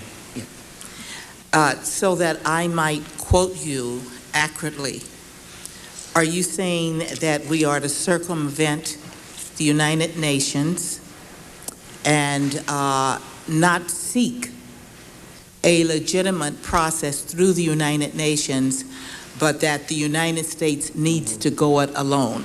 I just want you to clarify what you're saying in response to my question. I'm saying that you can seek UN support, and it would be good to have it, but I wouldn't make it a precondition of eliminating Saddam's regime before it acquires nuclear weapons, because if you make it a condition, you'll never reach it. Mr. Shays? Thank you, Mr. Chairman. I appreciate your very generous 5-minute rule here. And let me say... Is a 5-minute rule on you or on me? I'm sorry. No, I'm just not familiar with House rules. He's taking a little poke at the chairman, but that's all right. No, I'm not taking a poke at the chairman. I'm just trying to condition him for the fact that I may take 10 minutes instead of 5. I want to say first to you, Mr. Netanyahu, you have been warning the world, not just the United States, about terrorism for decades. You have had a lonely journey, not unlike Churchill, frankly, in the 30s. I happen to think that you are dead on, and it's a privilege to be able to ask you some questions. But I have a number. Thank you. But I first want to make a statement. We knew that Saddam Hussein had a robust chemical, biological, and nuclear program before the war in the Gulf. We knew he had it after. And we knew that he kicked out the inspectors when we were successfully dismantling his chemical, biological, and nuclear program. We know that for a fact. We also know that he had a delivery system for chemical and biological agents. And while that was more quiet in the past, it is now very clearly public information. So I am left with drawing this conclusion. Why would the burden have to be on those to say that he's still continuing these programs? Why shouldn't the burden be on those to claim that he stopped? Because no one can give me even a scintilla of possibility that he has changed his mindset and changed his ways. And I'd love a short answer to that because I have some follow-ups. I have nothing to add to your very acute reasoning here. But I do want to say that the last point, one of the points, if we're connecting the dots, is that intelligence, including from defectors, who say exactly what you're saying, that he is absolutely committed, pushing with all his power to develop these weapons now. So you must ask, okay, if we want to take Newtonian physics, if an object is moving with a certain direction, with a certain momentum, there has to be something that will make him change his mind. What is it? The kicking out of the monitors? No. Okay, let me ask you this. In 1981, I was a state legislator. I was frankly shocked that there was a preemptive strike. I voiced my concern as a state legislator, not that it mattered much, but I just, when the press asked me, I said, I'm shocked by it. One of my first briefings when I got elected in 1987 was my interest in understanding that raid. And after our people described it to me, I figuratively got down on my knees and said, why didn't we congratulate and thank them for doing it? And this gets into this whole issue, them, in other words, Israel. This gets into this whole issue of preemption. We knew that we had an ally, the Soviet Union, who became our enemy socially, politically, economically, and militarily. We knew what the threat was, we developed a strategy, and it was reactive, it was containment, reactive, mutually assured destruction. Now that clearly went out the window on September 11th. I mean, that was the one question that I didn't have answered. There was no red line. That's what we learned from the terrorists. Now, it strikes me that we have to know the threat, as all three commissions have told us. We have to have a strategy, and then we reorganize. I don't see how we can come to any other conclusion that the strategy has to be preemptive. And I'd say to my colleague, the ambassador, who I understand where she's coming from, but it strikes me, and I was surprised by my own majority leader being surprised that we can't do preemptive. What other choice is there in combating terrorism if it's not preemptive? And I'll just qualify it with one other point, color it in a little bit. At that very table, we had a noted scientist who said his biggest fear was that a small group of dedicated scientists could create a biological agent, an altered biological agent that would wipe out humanity as we know it. And we were all struck with the fact that if a country allows that to happen, what are we going to do? Just wait till it happens. It has to be preemptive. Is there any other choice than preemptive? I think not, but I think that there are three reasons why that is the case. The first reason is that you have now, here the situation where you have to go through and oust the regime as opposed to deter it. One, you may have a regime that is not deterrable. For example, if it has a penchant for suicide, you can't rely on deterrence, because if the regime is willing to die, a collective death for the glory of their twisted version, say, of Islam, it's not going to work. Or if there are people within it who are moving in that direction, it's not necessarily, deterrence may not work. The second is a regime that knows no limits to the use of force, that it's simply completely committed to that force. A good example of that is the Nazi regime. No matter what you did to it, as long as it lived, as long as Hitler breathed, as long as that clique was there, it simply would not stop. You had to oust it. And the third situation where you must change the regime is that if you don't, you cannot begin to effect a societal change. I think the removal of the dangers, I don't think you can rely on deterrence when it comes to most of the terror network. I think this is what distinguishes it from, say, the communists. The communists, you could deter. It was very easy. They were very rational. I think they were pursuing an irrational goal, but they pursued it very rationally. And every time they had to choose between their ideology and their survival, they chose their survival. They backed off. Berlin, whatever, Cuba. The militant Islamists, you can't rely that they'll make that decision, because they could go down with the ship. They have no compunction of killing as many people on this side of the aisle, but also quite a few of their own.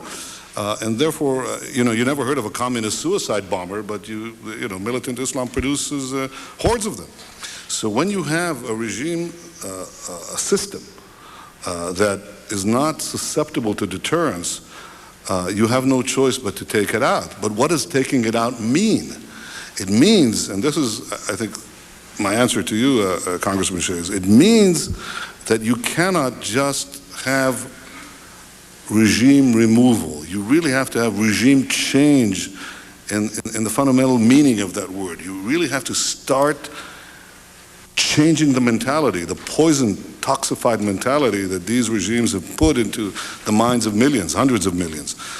And that is the real task, the great challenge. Now, if you don't, then it's a question of time where you'll have suitcase devices of mass death.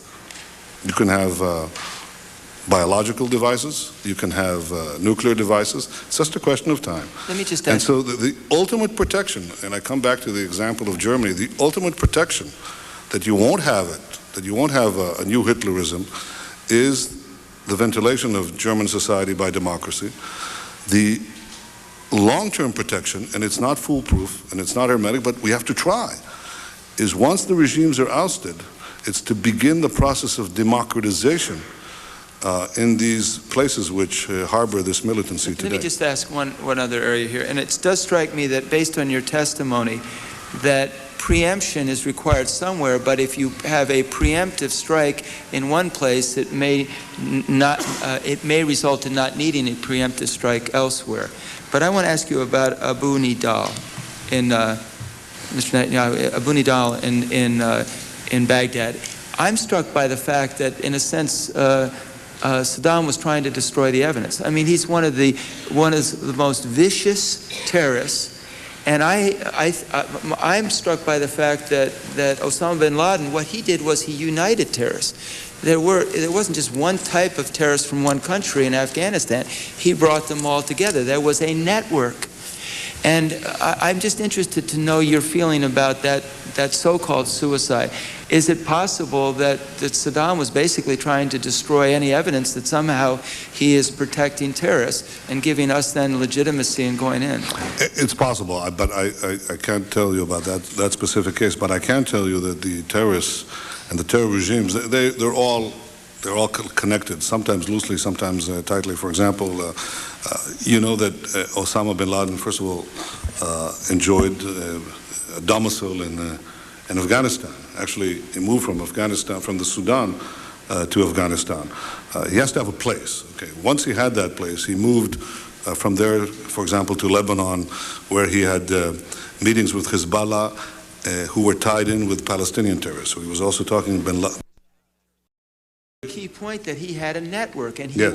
was kind of the president. Yeah, but the key point is this: that I don't care how many networks he has, if he doesn't have regimes that give him an inviolable place where he doesn't have to run and hide all the time, his effectiveness goes down the tubes very fast. And that's the key thing. If you take away the sovereign states, you just bring down this whole structure of international terrorism. But what you don't do is you cannot prevent the reemergence of this madness 20 years or 30 years or 15 years from now.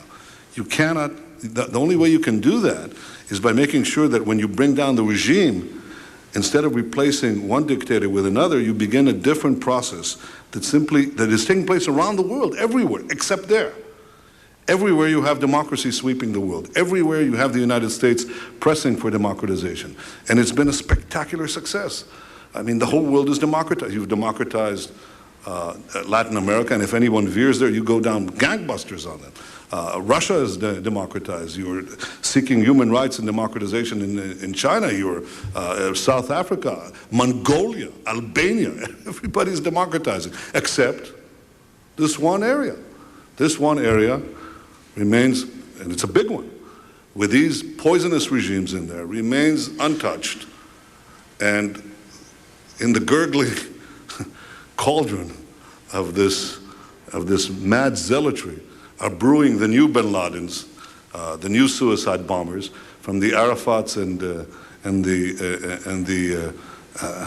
Talibans and the bin Ladens of this world. You can't leave it that way. Yeah. You can't just go into the cauldron, pick up a Taliban, throw them out. You'll get a new one. You have to turn over the pot. You have to do something else. Yeah. You have to start a different process. Thank you, Mr. Shays. Mr. Waxman. Thank you, Mr. Chairman. Mr. Prime Minister, we've known each other for many years, and I've always held you in the highest regard and with great respect, and admired your eloquence, and none more so than on the two occasions you've appeared before this committee today and then right after September 11th. And on your last appearance, you articulated the empathy and solidarity with the United States as a fellow victim of terrorism, because Israel has been suffering from terrorist attacks before September 11th and even more since September 11th. So the United States and Israel share not only that, but the reason we share that is we share values of democracy, of pluralism, of respect for individual rights. And so your enemies are our enemies, and our enemies are also your enemies. Today we're talking about Saddam Hussein, not just here, but the President of the United States before the United Nations. And he has said to the United Nations, as an international body, isn't it their obligation, he has said, to enforce the rules and resolutions that they've adopted that have been flaunted by Saddam Hussein. Now, I certainly hope that the United Nations won't hobble themselves and live up to the responsibility that they have to insist, in fact, demand that Saddam Hussein open up his country to full, unfettered inspections and end any kind of weapons that he might have. The question I want to ask you is, is there a value, as you see it from an Israeli perspective, for the UN to act in concert with the U.S. in going against Saddam Hussein? One, to stop what he is doing to develop these weapons, And secondly, should there have to be a military action to rebuild Iraq after Saddam Hussein? Congressman Waxman, there would be much value if you could rely on it. I don't want to pull rank, but I spent 4 years in the UN and a hell of a lot of time in the Security Council, and I cannot tell you that this is necessarily a bastion of responsibility. Now, on occasion, not very frequent, the UN does the right thing, but on many occasions it does the wrong thing. This is an organization that branded Zionism as racism. You know, it's what Abba Eban once said, that you know, if the Arab countries put before the UN a resolution that the earth is flat, it'll be passed by the UN. That problem of inconsistency and is what plagues this issue. And so now you have a question, I think a different question. Is it desirable? The answer is, to get UN support, the answer is absolutely yes. The question I put forward is it a precondition for such action? Suppose you try, you give it some time, it doesn't happen. What do you do then? Now, there are two ways of trying. One is you talk to them, they either do it, they don't do it. The other is you actually try to press forth a resolution and somebody, one of the permanent members, vetoes it. So now, and maybe passes another resolution. So now you may be actually working against a failed resolution or even an antagonistic resolution of the UN. Well, an antagonistic resolution you can always block at the Security Council, but a failed resolution.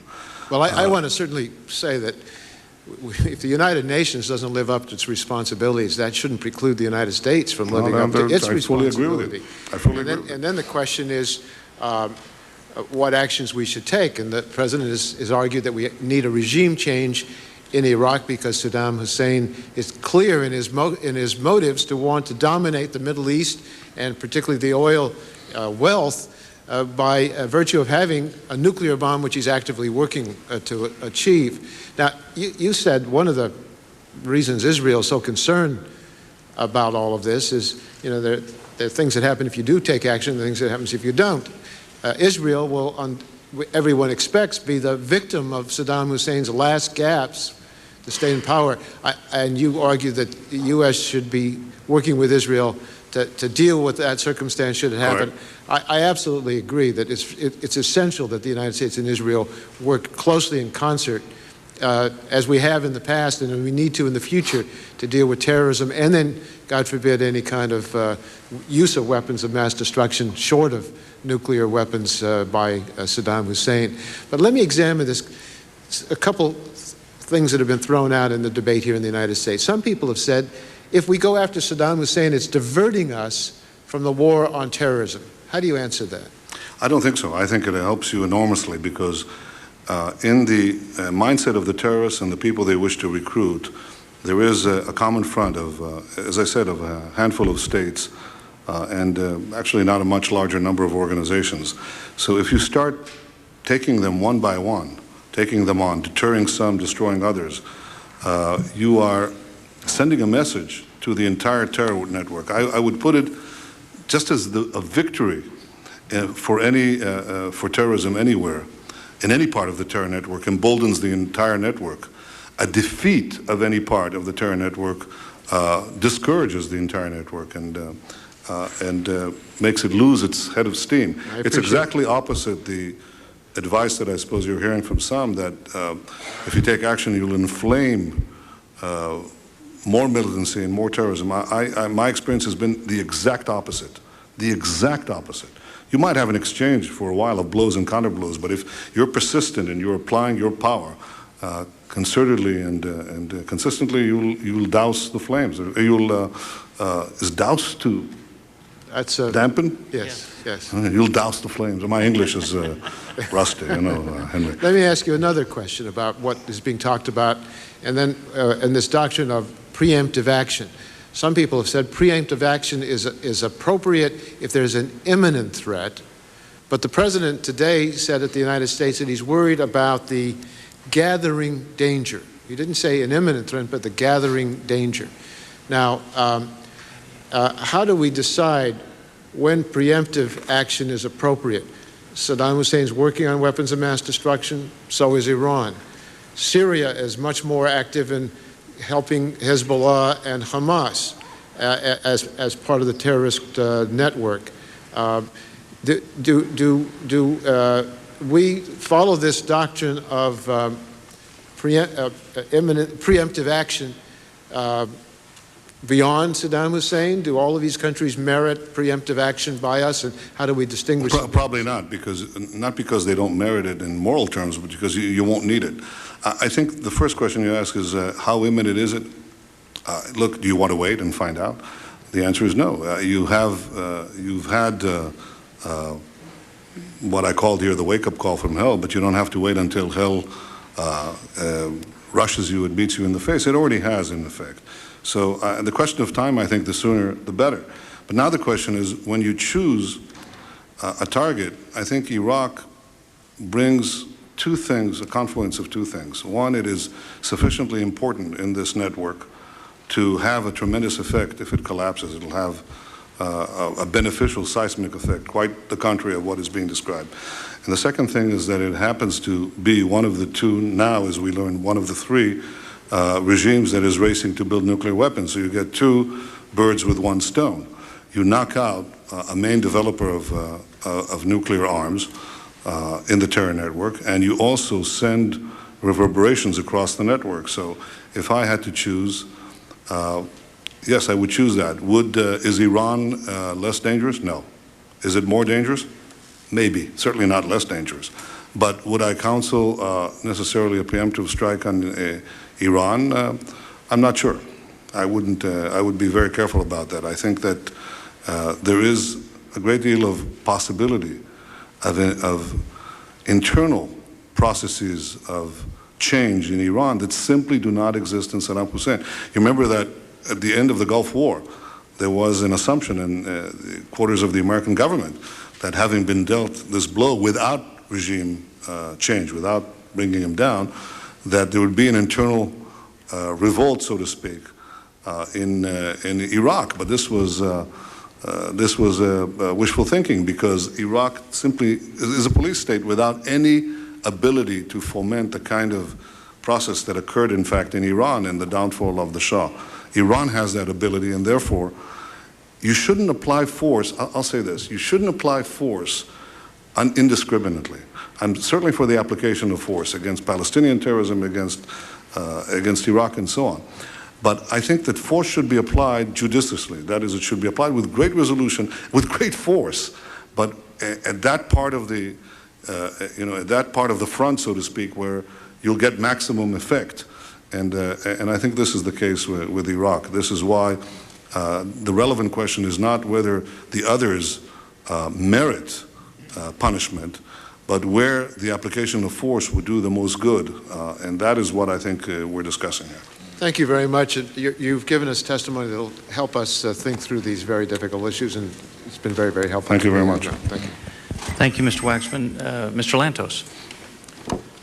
Thank you very much, Mr. Chairman. It's a pleasure to see you again, Mr. Prime Minister. My colleagues have raised many of the issues that I wanted to raise, but I would like to go at them in a somewhat different way. So if you'll bear with me, and I'll be happy with whatever length of response you give me. Much of this debate in Europe, at the United Nations, and to some extent in this country about Saddam Hussein has the quality of people discussing the merits of an abstract painting. You like it, I don't like it, this is what I like, this is what I don't like about it. And I find this extremely disturbing because obviously vis-a-vis Saddam Hussein, we are looking at a record, his historic record, which there is no point repeating because we are all aware of it. What he did to his own people, what he did in beginning the war against Iran, in which hundreds of thousands on both sides died, the gassing of his own people, the attack on Kuwait, the attempted assassination of our own former president. The list is long. But every one of us in this body, every one of us in the public arena who deal with foreign affairs, also brings a record. Now, I was intrigued by your discussion with Mr. Shays concerning preemption. And I'm delighted to tell my good friend who joined this body many years after I did, that when your Air Force took out the Iraqi nuclear reactor at Osirak, the following day I gave a floor speech in the Congress commending that action, because it was self-evident that without preemption, Iraq would have proceeded with a program of developing nuclear weapons, and the Persian Gulf War could have turned out quite differently, because the civilized world could well have faced a nuclear-equipped Iraq and might not have been willing to undertake a war against the nuclear-equipped Iraq. So it seems to me that the President's speech today at the United Nations, and I don't know if you have had a chance to see it or read it, was right on target. And I think the enemies of the United States would be well advised to understand that there is enormous bipartisan support for the President's position vis-à-vis Iraq. And when the President comes before us within the next few weeks or months with a proposal to obtain congressional approval, while he's unlikely to get the almost unanimous approval that he got against the war on terrorism a year ago, my friend and colleague Henry Hyde and I sat in the manager's chair for 9.5 hours because everybody wanted to speak on this issue. We had one negative vote. We are likely to have more negative votes than one, but there is little doubt in my mind that there will be overwhelming bipartisan, bicameral approval when the proposal comes before us. Now, one of the many criticisms of the concept of preemption stems from our rather naive historic imagery of chivalry as part and parcel of military activities. Some people still feel that chivalry is not dead, that Saddam Hussein will act according to the appropriate rules and procedures.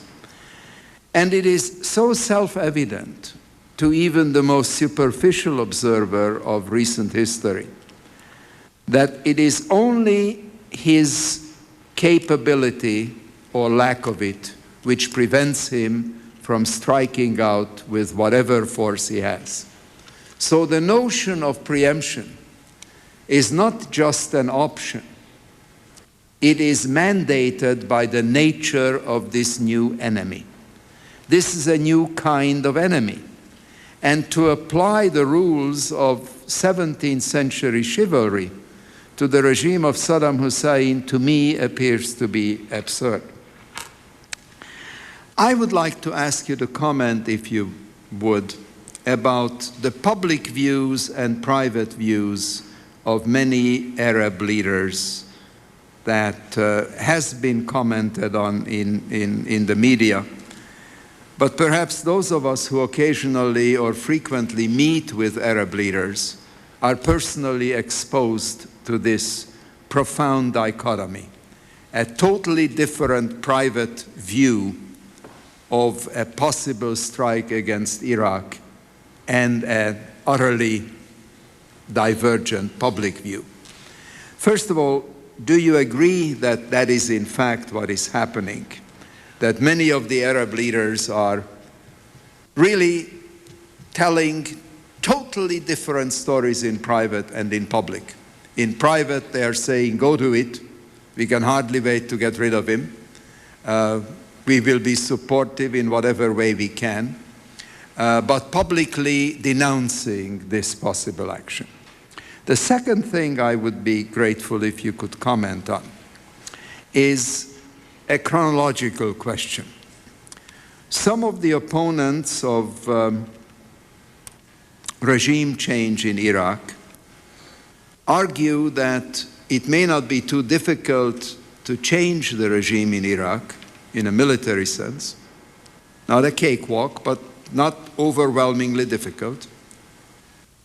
But that what comes after it, we have no idea about, and how long we may have to stay there, nobody knows.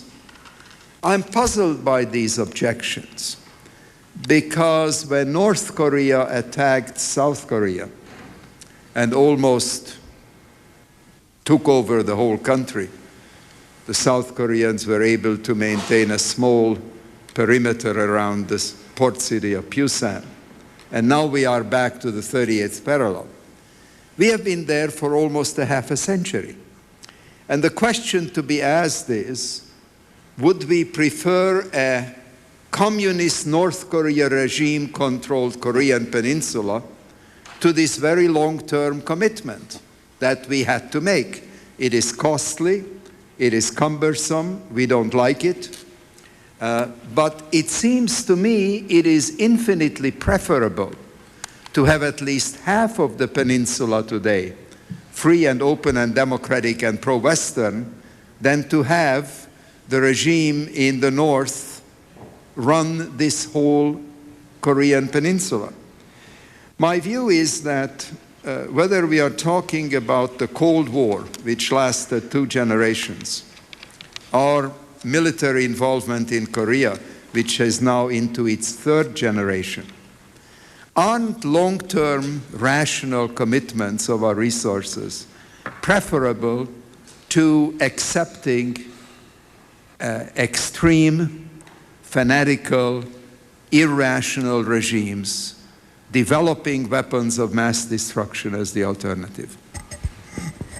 The answer to your second question is clearly that I agree with you. I think, imagine we know what is happening in that half of the Korean peninsula because this regime that is at starvation level, probably the lowest GDP per capita on earth, is busy developing nuclear weapons and missiles, and then exporting it to the other terror regimes.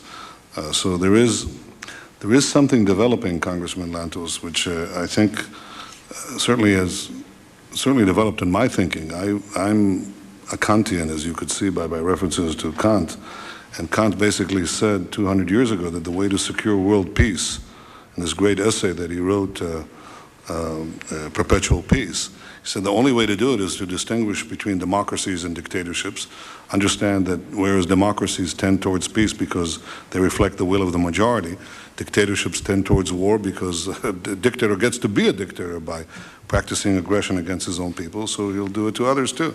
And Kant said basically that the only way you can have peace with dictatorships, he said peace with democracy is automatic and self-sustaining, but peace with dictatorships could be purchased, he said, by deterrence. Deterrence not by the United Nations, but what he called the League of Free Nations, which means the democracies banding together to deter aggression or roll it back if deterrence failed, which is essentially NATO.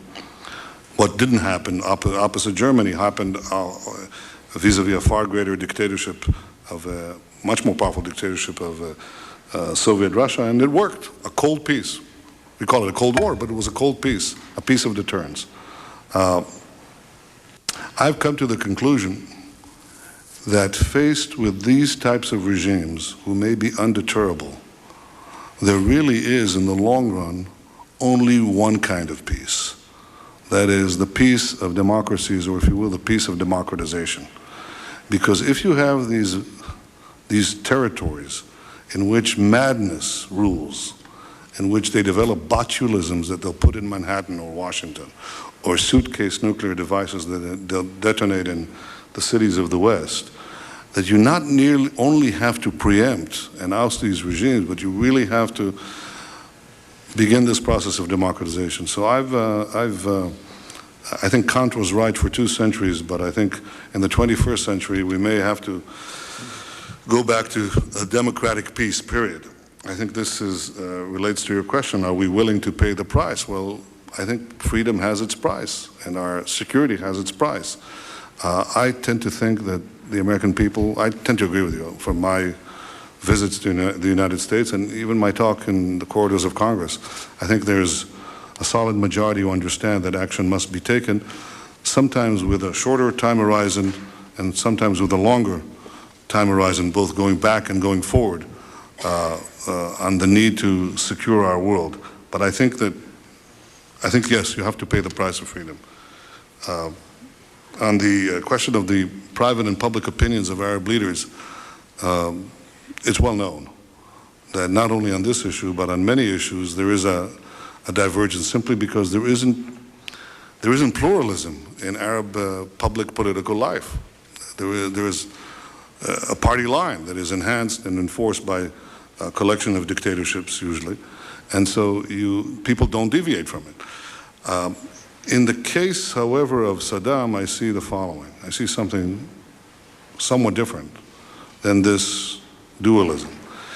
In 1991, there was practical Arab unanimity on the need to roll back Saddam from Kuwait. Saddam had devoured an Arab country, and every country thought it would be his next target, and therefore they proceeded to support the extrication of Kuwait from Iraq's gullet. And that was perfect unanimity, and even public unanimity in the presence of Arab countries in the coalition. A decade later, you see something else. Some of them, and the more democratized, the more liberal these leaders are, want to see Saddam go. Some of them may be even his closest neighbors, but they won't say it openly. But others, many others, fear that if Saddam goes, then he will be replaced. That regime will begin a regime change in the broader sense of the word, that is, the process of democratization in the Arab world. And that is why you're getting a much broader consensus, not uniform and not total in private, but pretty broad in private, against an American action because the regimes themselves are fearful of the dynamic of freedom. And again, this doesn't apply to all of them. Some of them are much closer to liberalizing their societies than others. But I think this is a dynamic that now occurs. In any case, if I had, asking for an Arab consensus, public or any other type, before you take on Saddam is actually a little worse than waiting for a UN consensus. Actually, it's a lot worse. On some things, you just do the right thing. And I think America's about to do the right thing. Thank you very much. Thank you, Mr. Netanyahu. Do you have time for a few more questions? I have all the time in the world, Mr. Thank you. I do want to say that the chairman was very sorry that he did have to leave and was very grateful that you were willing to spend your day or afternoon with this committee and wanted me to convey that. You had mentioned that it would be our responsibility to help. Israel would clearly become the target if there was a preemptive strike against Iraq. I have a sense that if the United States and others were able to push the border of his activity closer to Baghdad, that most of the missiles would not reach Israel. But the point you made was that we would need to help you acquire smallpox and immunize your population. I think you made reference to that, and I'm curious how long it would take to do that. It doesn't take very long. I think I don't want to get into these discussions. I'll just tell you that, for example, the cost of vaccination against smallpox, which is what we're really talking about. The cheap one costs 20 cents and the expensive one costs $1. Well, we have 6 billion citizens in Israel. Not a huge cost, and I think we're well underway to produce this. But I'm saying I don't want to get into the intricacies, Congressman Shays, of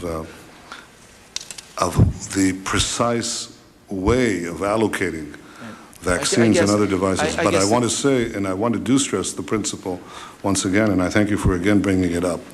I think it's absolutely essential that the U.S. and Israel see to it that Israel has all the means of civil defense available in today's world before that action is initiated. If not, then the risk that we are taking will be an undue risk. I don't represent the government. The government, I don't know if it even takes a formal position, but I do talk to an awful lot of Israelis across the board. And I think they would, if they were here, and if I can speak for so many people who actually agree with me, they'd say, yes, we want Saddam regime taken out. Yes, we're prepared to take the risk, but no, we're not prepared to take a risk that has not been reduced to its barest minimum. And it's not difficult to see that all these means of civil defense are available. That is as important a responsibility of the United States as it is of Israel, because after all, Israel will be the first one attacked. Well, Israel has been fighting terrorism for 50 years, and you clearly have learned a long time ago there is no good terrorist. It's been amazing, the thought that your country has put into this effort, and we're learning a great deal from you. The chairman did want some questions about Saudi Arabia. It's never come up in any dialogue. I don't think you brought it up. And I'm curious why it hasn't kind of shown in God, this I thought I was talking about Saudi Arabia all the time, Mr. Chase. I think that Saudi Arabia is one of those cases of a regime that at once has fueled terrorism and at the same time has espoused a relationship with the United States. It has fueled terrorism by funding terrorists, including Al-Qaeda, received a lot of Saudi money in the early 90s, but it is now fueling Palestinian terrorism by offering a graduated remuneration system for suicide bombers. Saudis pay the families. That's as big a stimulus as you can, a big incentive for the suicide bomber. In fact, the disincentive is that the family is actually worse off. And if you add to that a stimulus, an incentive that the family benefits from Saudi money, you're actually stimulating terrorism. So Saudi Arabia has been doing that, and it's also been, unfortunately, fomenting inside Saudi Arabia and outside Saudi Arabia a Wahhabist creed that is, I think, a particularly insidious form of militant Islam. And at the same time, Saudi Arabia, at least on the diplomatic level, claims to be a friend of the United States. I think the way to handle that is to say to the Saudis something that President Bush had outlined in one of his speeches. He said, all nations will have to choose. You're either with us or against us in this battle. And I think the Saudis should be held accountable to that. I think they should be pressed as forcefully as possible to cease and desist those things that promote militancy and terror, and I think you should hold them to it. Is it your view that the Hamas and the Hezbollah on occasion work together? That Hamas and the Hezbollah, yeah. Absolutely, they cooperate. We know they cooperate together. Funded primarily by the Iranians and Syrians. Funded by Iran. The Hezbollah is operating with the compliance of Syria on Syrian-controlled soil in Lebanon. Syria also enables Iran to land planes in Damascus airport stockpiled with rockets aimed at our cities and other weaponry to go through Syrian territory and Syrian-controlled territory in Lebanon to reach the Hezbollah. So Hezbollah is a perfect example of the terror network. You have two terrorist regimes cooperating with one another, fielding a third terror organization that has links to about a dozen, direct links to about a dozen of the 24 or so terror organizations, direct links. So everybody's connected. They're connected in these concentric circles. Okay. If you could sort this out for me, though, this is, and I was trying to allude to it at the end when my time was really running out. I thought, and not to put a nice word next to horrific people, but I gave the al-Qaeda and Osama bin Laden credit for doing something that hasn't happened in the past, and that is basically to unite a world organization of terrorism schooled at the university in Afghanistan. But whether they were from Indonesia, Malaysia, they'd train in Kosovo, they'd train in Chechnya, they'd come back. And what I'm struck with is that it strikes me that there really is no good terrorists. They interact. That if a nation like Iraq is, for instance, having Abu Nidal as a resident, protected, that is a very strong case for the fact that this is, in fact, a terrorist nation interacting with the rest of the world in this fight against the West. And I guess what I would like you to tell me why we can't hold accountable the people that Saddam Hussein houses and allows to live in his country, and why we can't make the very strong claim that he is a part of al-Qaeda and the whole organizational process. He provides safe haven to Abu Nidal and others who practice terrorism, and without the safe haven, there is no terrorism. Syria does the same, by the way. There are more than a dozen terrorist groups that have official addresses in Damascus. So it's the same system. And I think that obviously right now he's very careful. He would be very careful right now. He's under the gun. He understands that his days appear to be numbered, so he'll make all the noises and he'll make all the gestures to say that he's abandoning it, that he's finished with it, and so on, all the while trying in his basement, the basement of his 50 palaces, to develop the bomb. If he gets away with that, then he will treat you and us and everyone very differently. By the way, I should say that within the constituent parts of the terror network, both the regimes and the organizations, there is cooperation and harmony, but there's also competition. Everybody wants to be king of the militant Islamic heap. You know, they all want to be on the top. They all want to be the new Saladins or the new Nassers, and Osama bin Laden wanted to be the ultimate grand maestro of terrorism. So, you know, he was, and I must say that he had capabilities, unfortunately, or has talents that put him close to the top. They all want to be the linchpins. They all want to be the crucial one that connects, unites, and commands all the rest. But effectively, what they do is cooperate with one another. And unless you dismantle this system in its entirety, if you leave any part of it intact, it'll grow. It'll grow back. It's like a malignant growth. You have to get rid of the system. And I think we're getting close to getting rid of the system.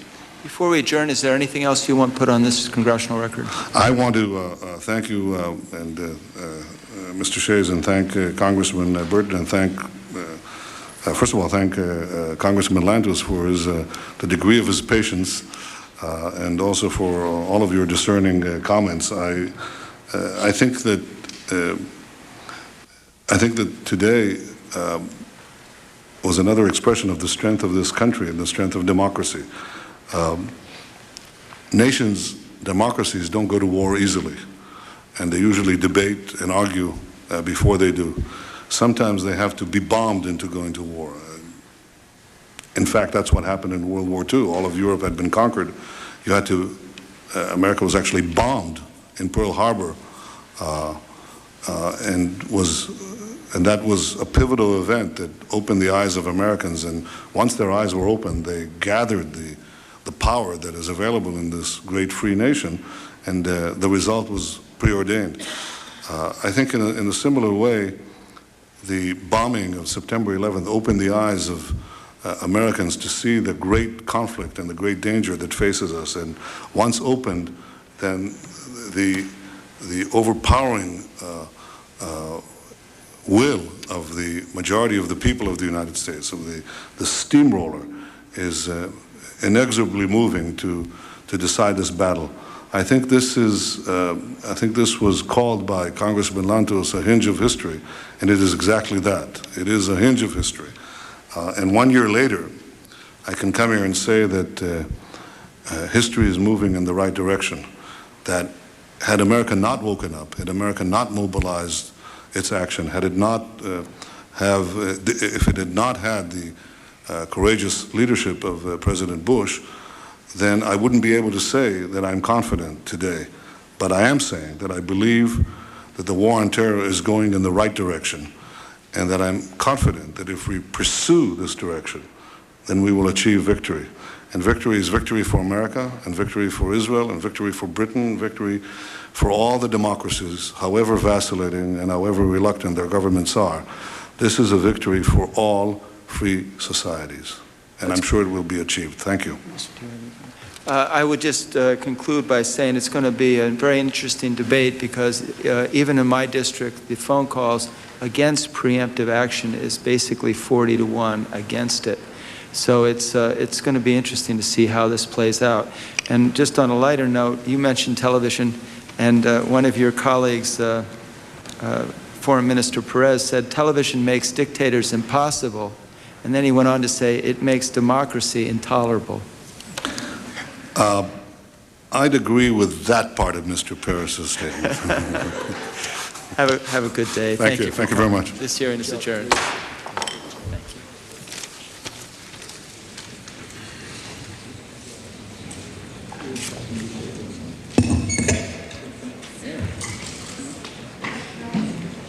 He's still crying. Oh.